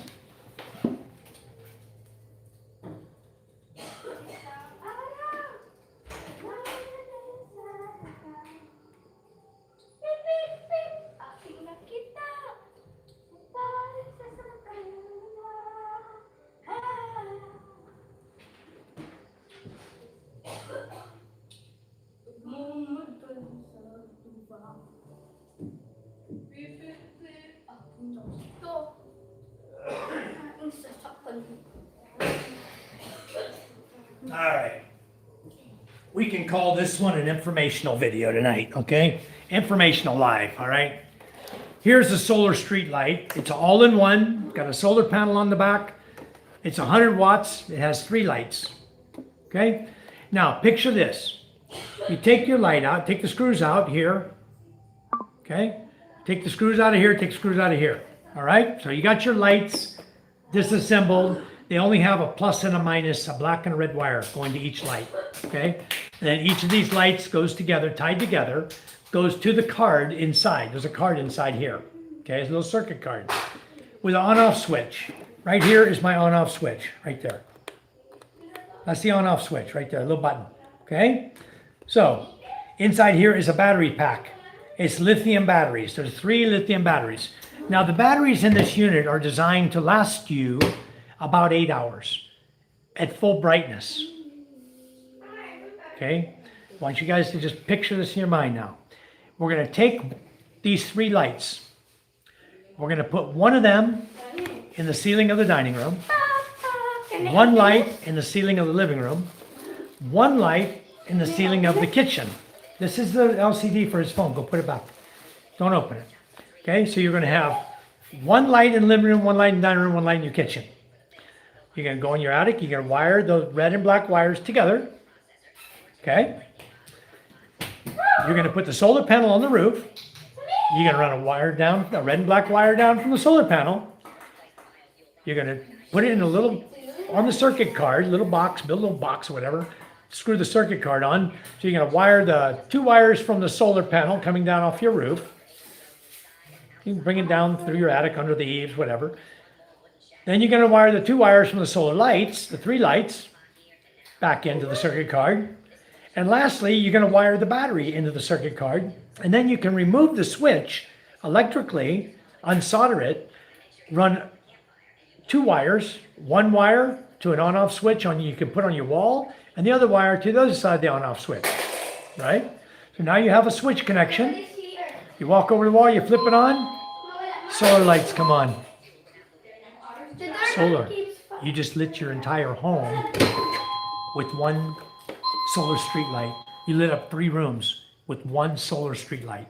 And they're bright. They're pretty bright. Go get the door, please. It fell. So that's how I came up with this idea, because I use a lot of solar street lights. That's what I had come up with an idea for doing to my home. I haven't done it yet, but I might end up doing it one of these days. But right now I'm all solar anyway. I got mega power. I came home from the Raffaella Resort today. I looked at my battery. I was at 97% at 1 o'clock in the afternoon. It was a cloudy day. So I'm good. We didn't use much power while we were gone. So anyway, I'm going to continuing with the chat. I'll catch up with everything. I'll catch up with the chat on everything I just showed you. I'm sure some of you might have comments. If you haven't given us a like yet, please give us a like. It's a mess out here apart from the weather. Hopefully things will change. I hope so too. TK says, yeah, Kentucky, my recent bill was over $600. Wow. Crazy high price. So those of you who are considering solar, I did it in the Philippines. It's altogether, I think my full system is like $500,000 but I've been building over time, And finally, I just said, hell with it. I need to have the large inverter, and I need to have batteries that can take the load from my home. And so I said, okay, what am I going to do? I'm going to put the money out there. So I bought the 2 batteries alone were almost 200,000 pesos. The inverter is 78,000 pesos, plus wiring and breakers and everything goes along with it, plugs and everything to hook up to the unit. So once you put it all together, I think, plus all the solar panels, I think I'm close to 500K for everything. Probably close to 400, but I'll just round it out, 400 to 500K in peso. Okay, so 500,000 is what? $9,000, $8,000, $9,000. That's about what I've got put into my solar system now. And I needed to do it. I wanted to get off the grid. They limited the power in the village to 70 watts. You can't even run a fan on 70 watts of power. See? They screwed everybody. And they put my house in the dark. It was dark. I ran my generator for 3 days. While my generator's running, I was installing my new solar system. That's how quick I got it done. I said, hell with it. I went and got the money out of the bank. We bought everything. We brought it home. We put it together. And we're on solar power. Told my brother-in-law, take the wires out of here. Get your genset wires off my property. I don't need them. I don't want them running up to my house. Just take the wires away. They're just nasty looking. Get them out of here. I don't want that. So we did. Got rid of it. He runs the generator, so he got rid of it quick. Use it for someone else's home. I don't care. I am by the beach. I go out my backyard and I see the beach. Very nice, Patrick. So am I. I'm right on the beach too. I go out my front door. I walk down 30 seconds. I have my own beach right there. Very, very nice. John Hoover says, hi, Mike. You're recovering from your holiday. Yes, it was fun. No more karaoke tonight. Okay, John Hoover, I left a comment a while back on the train short and it disappeared. So I don't know what happened. I tried to support you. Means I try to support everyone. Yes, she does. So you're able to find out what the Filipino guy plugged the hole with? No, but this year, when it's dry, summer, we get down, the water level gets low. We're going to take the steel bar this time. I have a big 16 mm aircraft drill I bought that we used on the schoolhouse. I'm going to put the steel bar in it.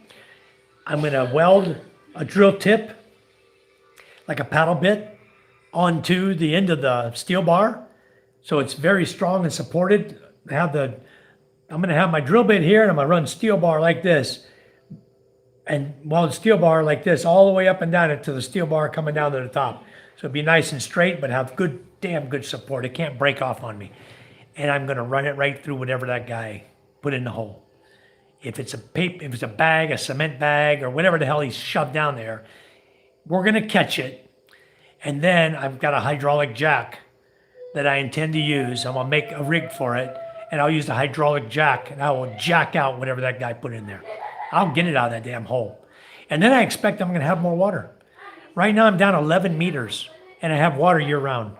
So I anticipate this year that we can get that out. The water's going to flow in much more strong. Much more strong. 22C, wow, 14P. 22 cents is 14 pesos. So what are you paying for electricity in the US? 12 cents? That just goes to show you. So it's a little more expensive in the Philippines. So you definitely want to cut corners and try to save money while you're here. CK says, you're Anderson, right? Because I don't know your first name. CK says, no, it's Chris. Rudy Poo, glad to see an expat thriving in the Philippines. Also, I apologize as a Filipino for the inconvenience you encounter in the Philippines. Papa, can I use this? Thank you, Rodney. I don't have a lot of inconvenience here in the Philippines. I love the Philippines. Can I use this? The people here are awesome. Yes, hon. The people here are totally awesome. You know, I love everybody. I have so many friends throughout this country. It's just unbelievable. The inconveniences you have here are nothing when you compare it to living in the USA. Nothing at all. Yeah, they charge you premium price for poor service. They do. But keep in mind, Rudy, I have my own well, so I have my own water. I have 2 wells. I have my own electricity. I grow my own garden. I raise chickens. I raise baboy. And I have 3 fishing boats. So I think I'm going to survive here very easily. I think we'll make it. Papa, can I put Been a this long on my road, allergy? but I think I'm going to make it. I'm over on Masbate Island, by the way, Rudy. No apologies, Rudy. We'll be in your country. Yes, they're going to come here too. Papa, Smart meters adjust rates on what the demand is. can I use this on my allergies? You can try it, hon. See if it works. I left the Philippines in 2009, and as much as it pains me to say this, it was the best decision I ever made. Okay, Michael. Well, I hope you come back one day, Michael. Because, you know, what may have been a good decision then, you may change your mind. And you may decide, you know what? Let's go give it another shot. Another shot in a different area, you know. And you'll probably enjoy that better. Twinkie says, Heidi. Hello, Twinkie. You're back. Thank you for coming in. Rudy, where did you go after? Thanks, Miss Rudy. No offense meant. Hello, Twinkie. Hello back to you. Please hit the like button. Rudy says, Phoenix Lightning worked in Dubai for 12 years, then migrated here in the UK. Okay, he was in Dubai. So now you're in the UK, Rudy. Are you ever coming back here to the Philippines? Thank you, Spiro. Have a mule on me. Thank you so much. Cheers, Spiro. Cheers. I just opened it. It's already, wow, it's still up above the label. It's so full. I haven't drank any yet. Nor, it's MJ. If I went to Dubai, I'm always afraid of someone trying to marry me there. It's okay. Hello, MJ. Can I have some Wow, MJ's home. This is my son. Here, flip my camera around. What are you doing, son? Come here, say hi. fish? You got fish? Oh, he went fishing. No. Where'd you get that from? Papang? Yes. Okay, very nice. Fresh fish for tomorrow. All right. See, I told you we had fish. Phoenix says, Mike is so informative. Cool. Thank you, Phoenix. CK, thank you so much. Happy to support the school. Thank you. Yeah, guys, the school is coming along great. You guys will get a good full update tomorrow on the progress they've made. And I think you'll really be surprised. It's come along really good. So what we're doing now is we're getting to the point where we're ready to put the new flooring in the schoolhouse. And when we pour the new flooring, at that point, Charm and I have been in discussions about it, what it's going to cost us for the tiling, because we need to put tile.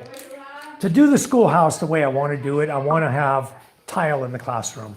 I don't want the kids to be walking on a cement floor that They don't protect, they don't do anything with it. Over time, that cement starts breaking and cracking, and it just becomes a mess. If you have a tile floor, it's much cleaner and neater, easier to keep clean, nicer. I want people to walk in the schoolhouse and go, wow, is what I want. I want them to wow. They're going to go, there's no schoolhouse in the Philippines as nice as this schoolhouse. That's what I want to hear from them. I want them to know when you take a private organization to do a project compared to a government organization doing the same project, I want to show them the difference. It's going to be night and day. And it doesn't cost any more.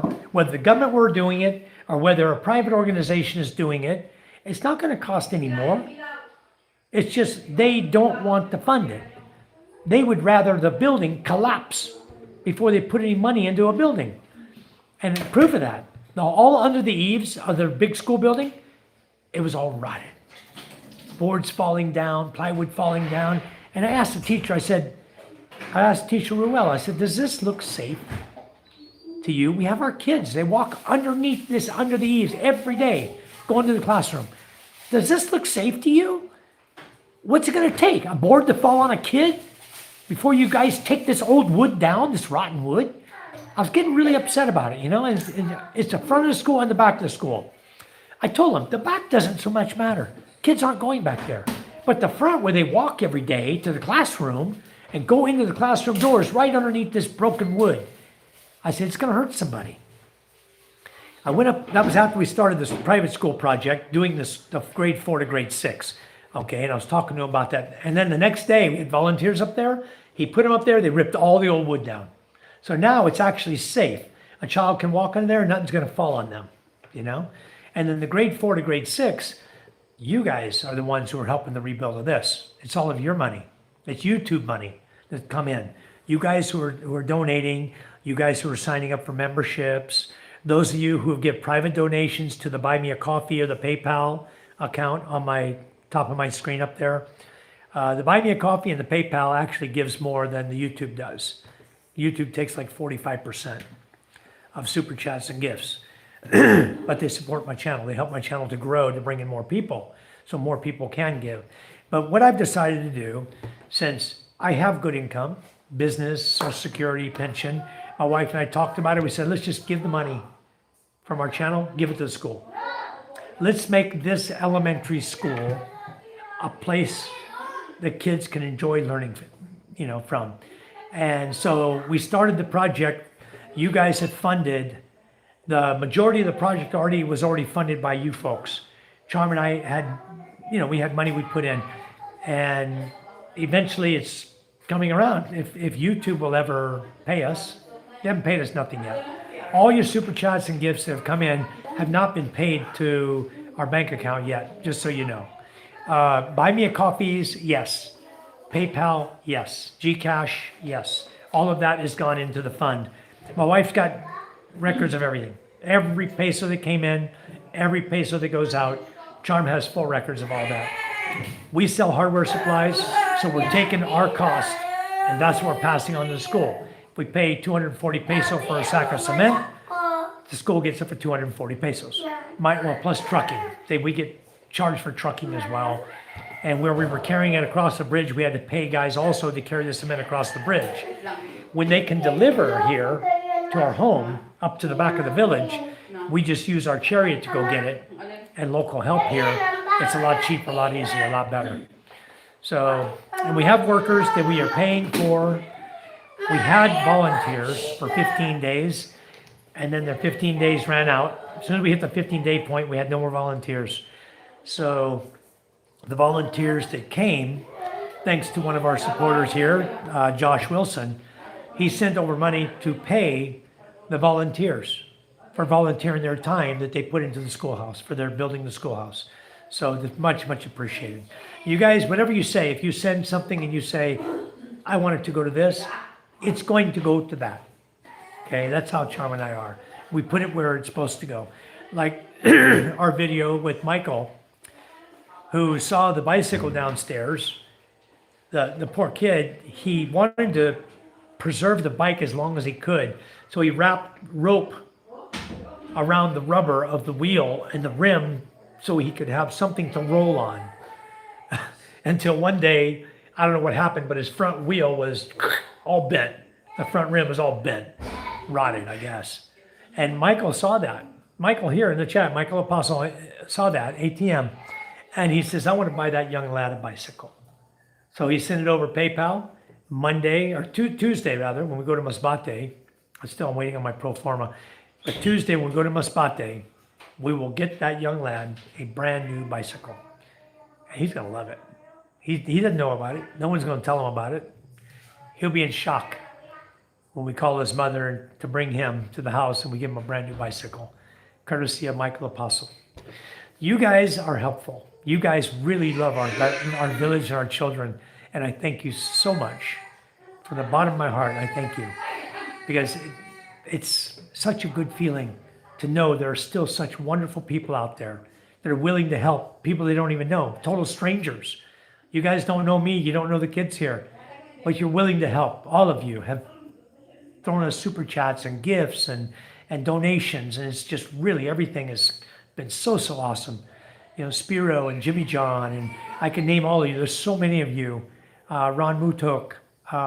There's a lot of you. I have a whole list of names on my data in the bedroom of everybody who's given to everything we've done.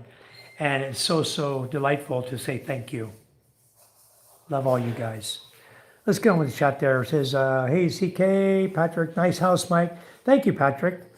It took a while to build this, 7 years. But over time, you know, even though we had only $990 a month, Charm and I started building our home in 2014. In 2020, when we moved in, when the pandemic hit, I told Charm, I said, we can't be in Manila, hon.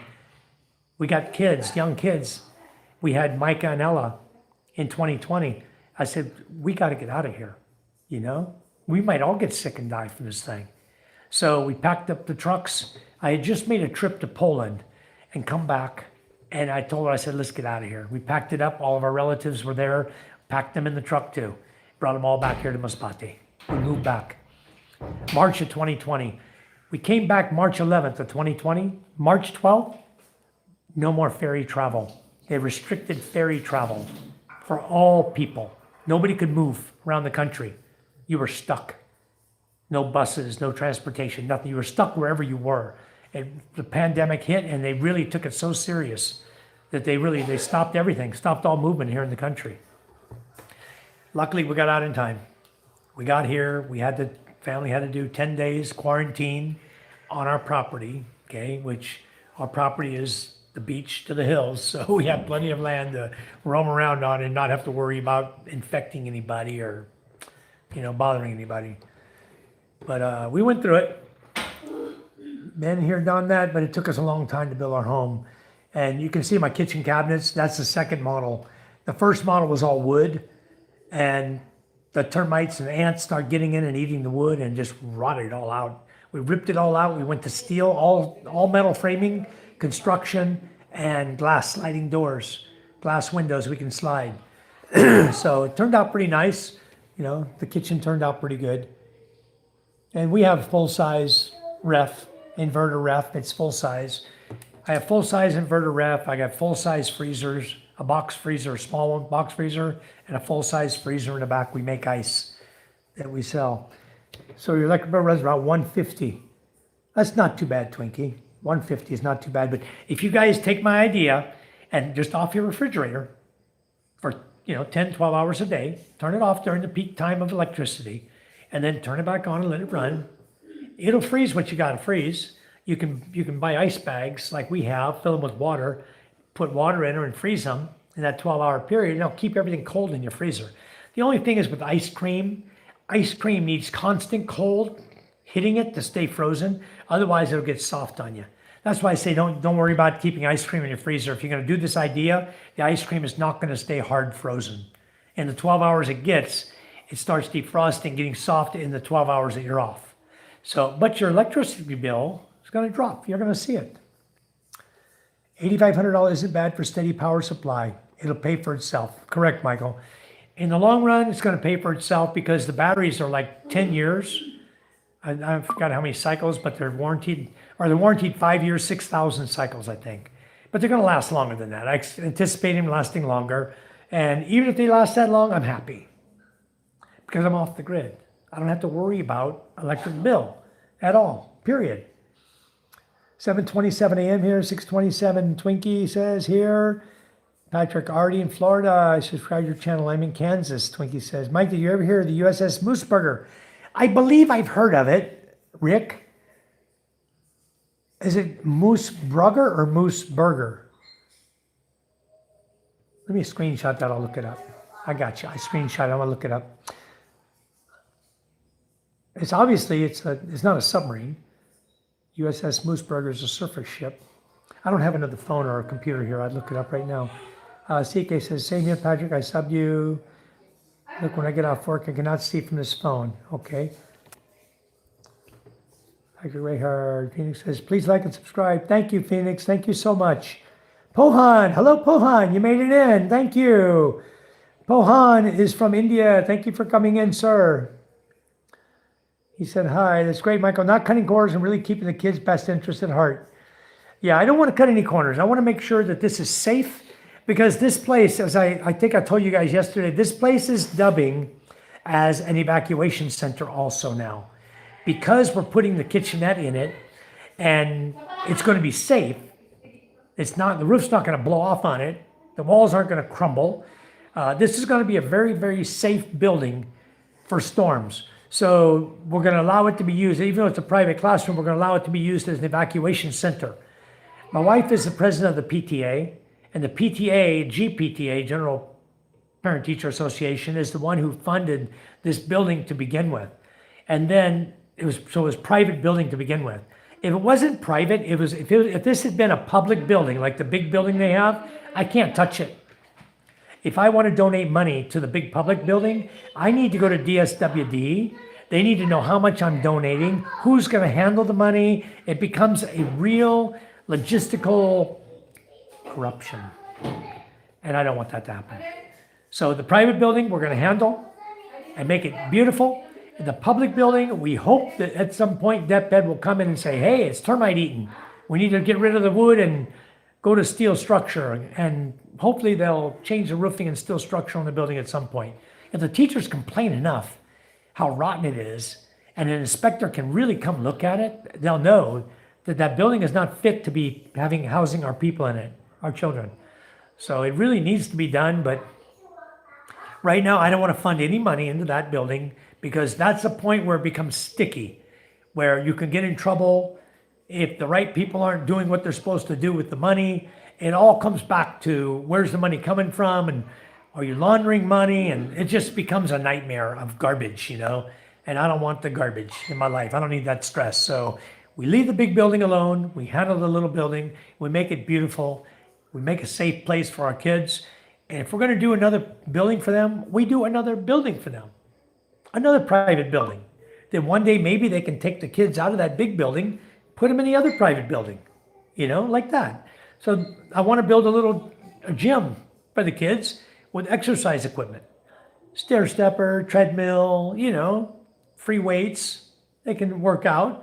We have athletes coming from that elementary school that are outperforming many, many other athletes in our area already. And all they're doing is dragging rubber tires around on the beach to get strengthened, get their legs strengthened up. They're practicing high jumps, long jumps, shot put, discus throw, javelin, everything right here in our village. They're practicing with what they have. And they're going out and they're beating everybody and the other barangays around us. They're going to regional. We have one that's winning in regional now. Okay, she's getting ready to just came from Kauai, she won. She won here in Balut. She's went to Kauai and she won. Next stop is Legazpi. She's already got a scholarship to the Masbate athletics. So she goes to school in Masbate now with the athletics, and they have full facilities there for this child to now perform in running. And she's an excellent runner. Boy, can she run. Wow. And she's from our village here. Yeah, she's right here. We see her all the time. I'm very proud of that girl. And she came from right here, this elementary school. She's in grade 7 now, I think, 7 or 8. And our other runner we have 3 runners in this village, female runners. How old is she? What grade is she in? The main? Yeah, let me. Grade 7 or grade 8? Huh? 8. She's in grade 8. And she's already in Masbate, though, athletics.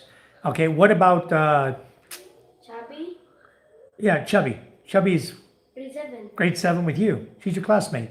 And what about the other, Lilay? Lilay? Grade 10. Grade 10? And she's still running, right? Performing. Yeah. So we have 3 female athletes here. They're doing exceptional. And then we have Albay. The Albay guy? The boy, the Albay boy? Oh, Serogan? Or is it Fajardo family? The other boy who's running for us, the high schooler. Oh, Albay? Yeah, Albay, He's grade 10. grade 10. We've got some good athletes here in our village. I just want to provide them with a means of really properly training their bodies. Wouldn't that be cool? Right now we have no gymnastics. They have no mats. When they want to do the high jump, they land on used fishing nets. That's what they got set up for the high jump, is fishing nets. You imagine how hesitant you would be to jump the high jump knowing you were going to land on a fishing net? Now, if they have proper mats, they know they're going to land safely, they might jump higher. You know, that's my point, is our athletes can become better and stronger and go get them better if they have proper equipment. So that's another thing on my agenda, is to get proper equipment for them. The building first, which is going to have, eventually going to have power, water. It's going to have water right away, but we're going to put power to the building. It has no power. It's just a daytime building. Sun shines through the windows. That's it. So we're going to give them power. Hopefully we can hook them up with a Starlink system at some point, so they have good Wi-Fi up there, smart TV, so they can use the TV to train the students. They can learn a lot more if they're exposed to more of the outside world, like National Geographic or the History Channel and things like that. They can help them to learn. So things like that, that's what I'm looking forward to. So we have big plans for the future. Right now, let's get the building done, and then we'll continue on. Over the years, we're going to make this the best school to go to. Right now, we already have students who are telling the principal, I'm going to come to your school next year. And parents are saying, I want my children to go to Quinana Tonga High School. Because they already know the education is going to be better here than it is where they're at. Quinana Tonga Elementary, I mean. Huh? Elementary, not high school. Yeah, they're coming to both. The high schooler, they're coming from San Andreas too. Yep. All the time. That's where they go to school. But the elementary, they have their own elementary school in San Andreas, and now the parents over there are saying, hey, I want my kids to go to Quinana. You guys walk over there, and it's like 3 kilometers to walk over here. There's no bus service. One day, eventually, maybe we'll have a Rusi chariot. Go pick them up and bring them. The road will be paved. We run a little bus service back and forth or something, you know? You never know what we're going to get into. We're going to do a lot. John Terry says, how does that woman get stuff out of them kitchen units? They have a ladder. See the ladder right there in the corner? The black ladder right there. Right there. They climb the ladder. Get up there. I got him a ladder. Future Farmers of Ackland. Hello, how are you doing? How you doing, sir? Good to see you. I guess you guys got plenty of rain, didn't you? It rained here today, too. It was raining good here. I think it mucked up the road. I'm hoping it's dry before Tuesday when I have to go to town, to the city. Patrick says she is his wife. My wife is here, but she's, I don't think you guys have seen her tonight. But how does that woman, John, no, we have maids who work for us, some housekeepers. I made you a moderator too. And my wife is in the bedroom. She's already got ready for bed. She's already wearing her nightgown. She's ready to sleep. But you guys will get to meet her. She's in the chat. She's Charm White. Are you watching the chat, Charm? Phoenix. Thank you, Phoenix. John Terry says your wife need a ladder to get. Yeah, she does, John. There it is, right there, right there. Good people helping good people. Thank you, Twinkie. John, be nice. They are good people. Thank you. No, he didn't. John's being nice. In fact, I made him a moderator. We're all good. All right. Twinkie says, I was commenting to Mike. Okay, Mike is very informative. He's really amazing. Thank you, Phoenix. Patrick says, she in pain. No. My daughter was here. I think you guys might have mistook my daughter. My daughter's 9 years old. Yeah, she gets right up on that ladder right there. Just like I do. If I want a snack, I'm going to go get one. Shh.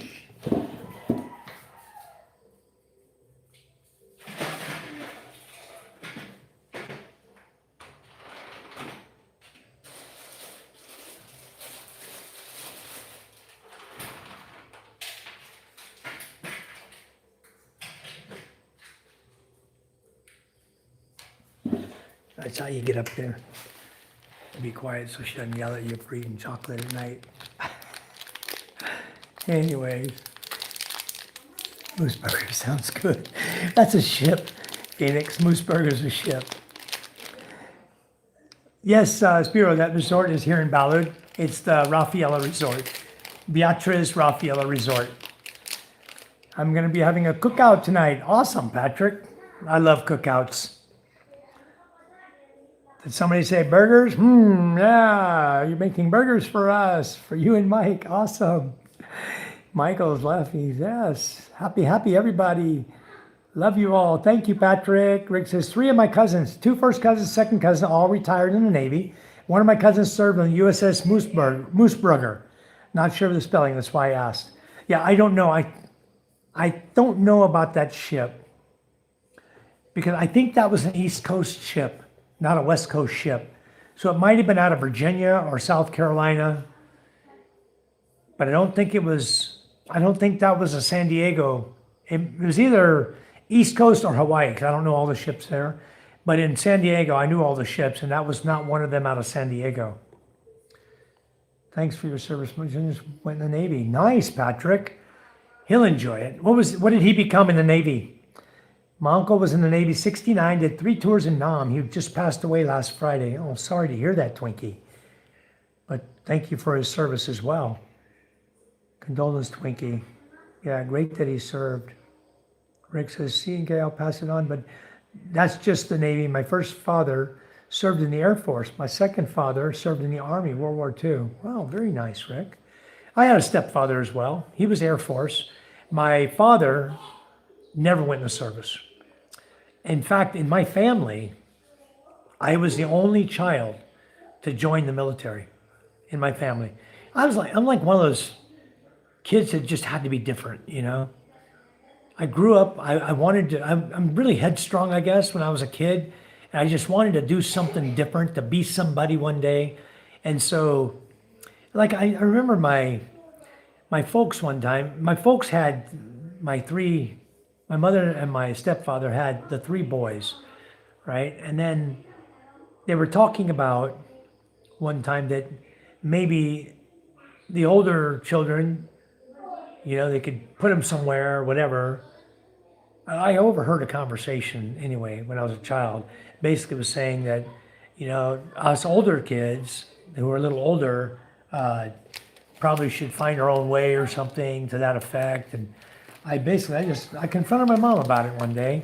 And I said, you know, Mom, I said, when I turn 18, I will leave. I'm going to join the military. I think I was 16 or 17 at the time. I said, I'm going to join the military, and then you guys won't have to worry about taking care of me anymore. I'll take care of myself. And I did. I joined the Navy and never went back home to live, ever again. I would not to join them. And I was always independent, you know. And so even doing things like coming here to the Philippines, which I knew very little about. Oh, here's my other daughter, guys. This is my daughter, Micah. Micah's 12 years old. She's my firstborn. Oh, baby. Yeah, she's my baby. Micah is my firstborn child. First child I ever had. Footsteps. Huh? And she's going to follow in my footsteps, she says. She wants to join the Navy as well. So on the father's side, Rick says, uncle in the Army, cousin in the Marine, sister in the Army, mother's side, uncle ROTC in Army and Air Force. Wow, you have a military family. Very, very nice. I wish there had been more, you know, in my family who had joined the military. I think it would have been a whole different game. It would have been a game changer for sure, you know, if they had joined the military. Because I don't think they got the discipline they really needed. They didn't get it at home. We did get it at home, but they didn't appreciate it, what they learned from getting their asses whooped, you know? So going in the military teaches you another type of discipline. and it helps you to grow up. And just the military has so many good things about it that helps you to become a man or helps you to become a stronger woman, and to be independent. And that's what I really, really thank the military for. In my respect, it helped me to become independent to where no matter what I faced, I can face it with my head up high and I can make it happen. I can get it done. That's the way I look at things in life, is get her done. So I'm getting her done. I'm over here now and I'm making things happen over here, and all things are good. We're blessed. We're very, very blessed. We have a beautiful home, everything to go for us, good business, good income, good family life, family values. My kids are learning properly, We have good support from my wife's family around us and our relatives. The whole village is 95% related. So you can imagine the support we have. When we do things like we're doing now for the school, the support is there. The guys who volunteer, we have a guy up there right now. We have one volunteer who's continued on for the last 3 days. He doesn't know he's going to get anything. He just volunteered. He's not working. So he says, I'll help you guys. So he's up there helping every day, mixing cement and stuff and helping every day. The other two guys, the other two workers, we're paying. This guy we're not paying, but I think we're going to be paying him. Charm's going to pay him. Because the guy, you just can't expect people to put their life on hold and come help you day after day after day and not give them something. So we're going to take care of the guy as well. We see it. We're watching it. My sister Army, my brother Air Force, and 2 nights in the Army, and one did 3 tours in Iraq. Wow. Whew. A lot of military, Rick. A lot of military. And in my family, sadly to say, my stepdad was Air Force, but only did like 4 years. And he was an Air Force reconnaissance photographer. He used to ride in the back of the plane and photograph the land so that they could tell the guys where to go and do the bombing and things like that. That's what he used to do. So, as far as I'm concerned, I was a submarine sonar tech. We're hiding up under the water doing our job, and doing good things for the military, preventing the Soviets from.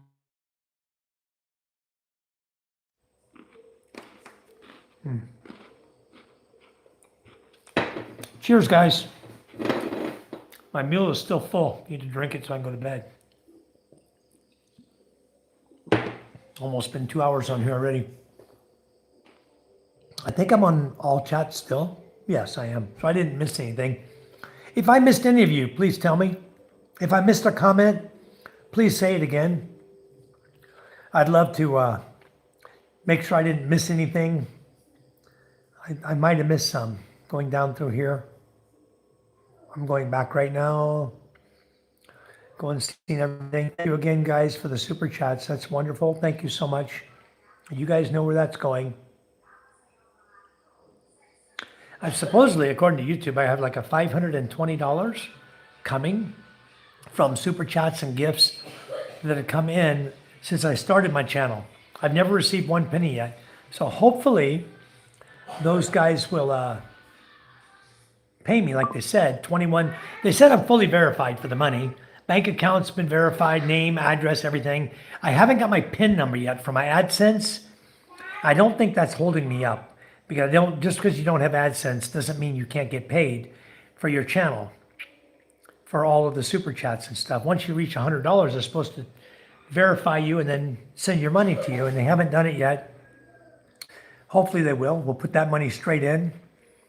And if what Pam said is true, that Kayla had a $500 check sitting there in Las Vegas for us on her computer when she passed away, and she said she's going to hand carry it and bring it to us. That'll be very, very awesome. We'll put that $500 towards it as well. So that'll put us up with almost enough budget to buy tiles. We're very, very close right now. Charm and I told Charm, don't worry about the money. Just let's put the money in. Let's get the school done. Get the workers, continue working until this whole project is done. Once the kitchen counter is done and tiled and the CR is done, toilet and everything's put in, and the classroom has tile on the floor, everything's finished inside and out and painted, finished, skim coated, painted. It's gonna look beautiful. And what do you guys think of this green color? Let me get your opinion on this. I'm gonna walk out here and show you, those of you who haven't seen my house on the outside, I wanna show you my house on the outside. You tell me what you think of the green color here. This is matcha green. Hey, puppy, chaos. My dog up here laying on the countertop. This green color you see here. What do you guys think of this green? You think that school building would look good, that color? Green and white, like you see. The tiles are going to be very similar to what you see right here on the wall. Similar tiles to this with a pattern on it. I'm not going to use this tile. I'm going to find some that are similar to this, but they're non-slippery. These, if you get them wet, these marble-looking tiles, you get them wet, they're going to be slippery as hell for the kids. I don't want that to happen. I don't want a kid to come in from outside with wet shoes on and slip and slide, you know? But when the tiles are there, we're going to have an area. I want to make an area for them that they can put their slippers. They don't wear them inside the classroom. They'll take them off just like they do at home. We don't allow slippers on in the house here either. So hopefully the kids will respect that and keep the schoolhouse nice and clean, you know? It'd be easy for them to mop and clean, and it'll be just so much better for them. But anyway, so what do you think of that green? It's very bright, huh, Future? If you have leftover green, then use it up. I don't have any leftover, Michael. We'll buy new green, but I'm just wondering, if you guys like the color, I think I would like to, my wife and I were talking about it, just paint it the same color as our home. And they want to name it, they want to do like a YouTube theme of the school name, where it's going to be GPTA and at Thriving Expat. That's what they want to make the name. And then do a little button that says like, and another button that says subscribe. Like a YouTube thing on the outside of the building is what the way they want the school to be. I don't know about all that. I don't know. But you guys, I don't know if you saw the kids probably won't care, you know. They won't care the color. But I just want something that stands out, that looks nice. When the superintendent and the school board and the people who care about, are supposed to care about the schoolhouse, when they see it, I want their eyes to pop out of their heads. You know, I want them to say, hey, why can't we do this for other schools? And I tell you guys, right now, there are a lot of schools right now, they know what's going on because they're watching the posts from Ruel and us, our updates on the school. They're watching it all. And the worst trait in the Philippines is jealousy. And we are hearing about it. There are people who are jealous because this school's getting attention and no other schools are getting attention. So I think what they're hinting at is possibly the parents should get together and help out the other schools, which wouldn't that be awesome? To see them pitch in and do something for their schools, the schools that are around them and near them in their villages. You know, we're doing it here. I'd love to see it happen to where all the kids have a good, safe haven, a good, safe place to go to school. Right now, this place ain't safe. You guys saw it with your own eyes. Horrible, horrible building. Now it's becoming safe. So we'll see what comes next. Depends on what DepEd does with their big building and how far we'll have to go, because we may have to change the school into all private buildings just to keep our kids safe and let them just tear down the old building. Who cares? Let it rot and fall down. Who cares? Our kids won't be in there. You know, our kids will be in a safe place. And they can't do anything, because the nice thing about it is the next lot behind the grade 4 to grade 6, the next lot is 9 meters wide at the top, and it's about 50 meters long to the roadway. We own that. So at some point, Charm and I may just decide, hey, you know what? This lot's going to go to the school, and we're going to build safe buildings on all of it and just build a whole new school for them. And that's how I feel about the school. I want them to be in a safe place. Over the years, we'll see what happens to my YouTube channel. If it blows up, if it goes big, we'll be able to do some nice things, you know? So we'll let it all ride. Then we'll continue trying, and who knows? One day we could succeed, getting everything we want for these kids. All right, guys. Thank you, everyone. CK, New Jersey, Maryland, but not US, right? Australia. CNK, Jersey and Maryland. Question, but not US, right? Australia. I'm hard time understanding that one. What did I miss? Twiggy said that's awesome. Kids probably won't care. Yeah, they won't care about the color. Yeah, it is very bright. I think it looks kind of nice. It's going to stand out. I'm sure it's going to be a building you're going to see from satellite view. Look at this green building, you know, with the blue roof. The blue roof will stand out for sure. And there's a guy, he did a video. Let me see if I have that screenshot. Give me a second. Let me look at my greens in my pictures here, guys. I'll try to share with you the video of the drone footage. The guy took pictures of it. It was flying a drone here not long ago. Okay, down here. Just bear with me.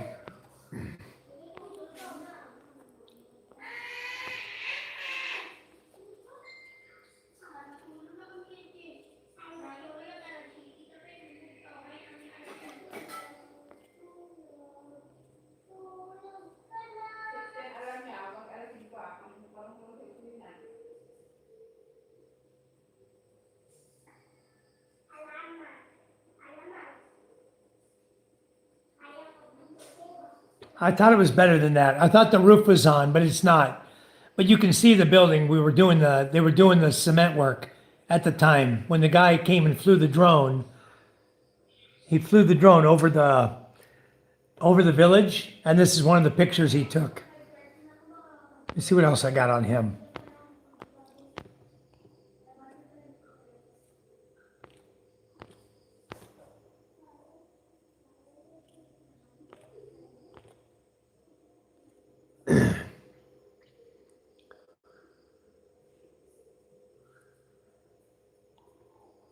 Okay.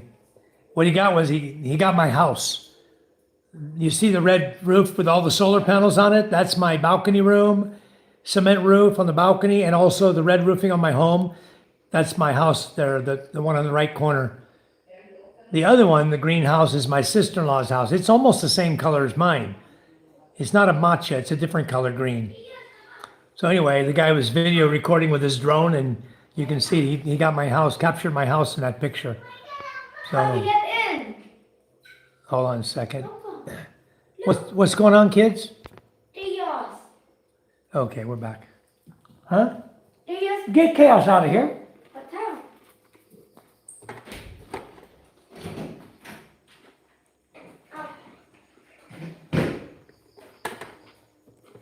No dogs in the house at night. I locked the Okay, guys. Let's sign off tonight. I appreciate everybody. Thank you all. I love chatting with you guys tonight. We had a great time. If you haven't given a like yet, please do before we go. Everybody have a wonderful, wonderful evening, morning, wherever you're at in the world. Just enjoy your day. And as a good friend of mine in Jersey says, his name is Tony Castagna. And he says, go out and do something for someone and don't expect anything in return. If we all lived our lives like that, it'd be a much better world. Oh, hello, Tiger. Tiger's trying to climb on me. Okay, guys.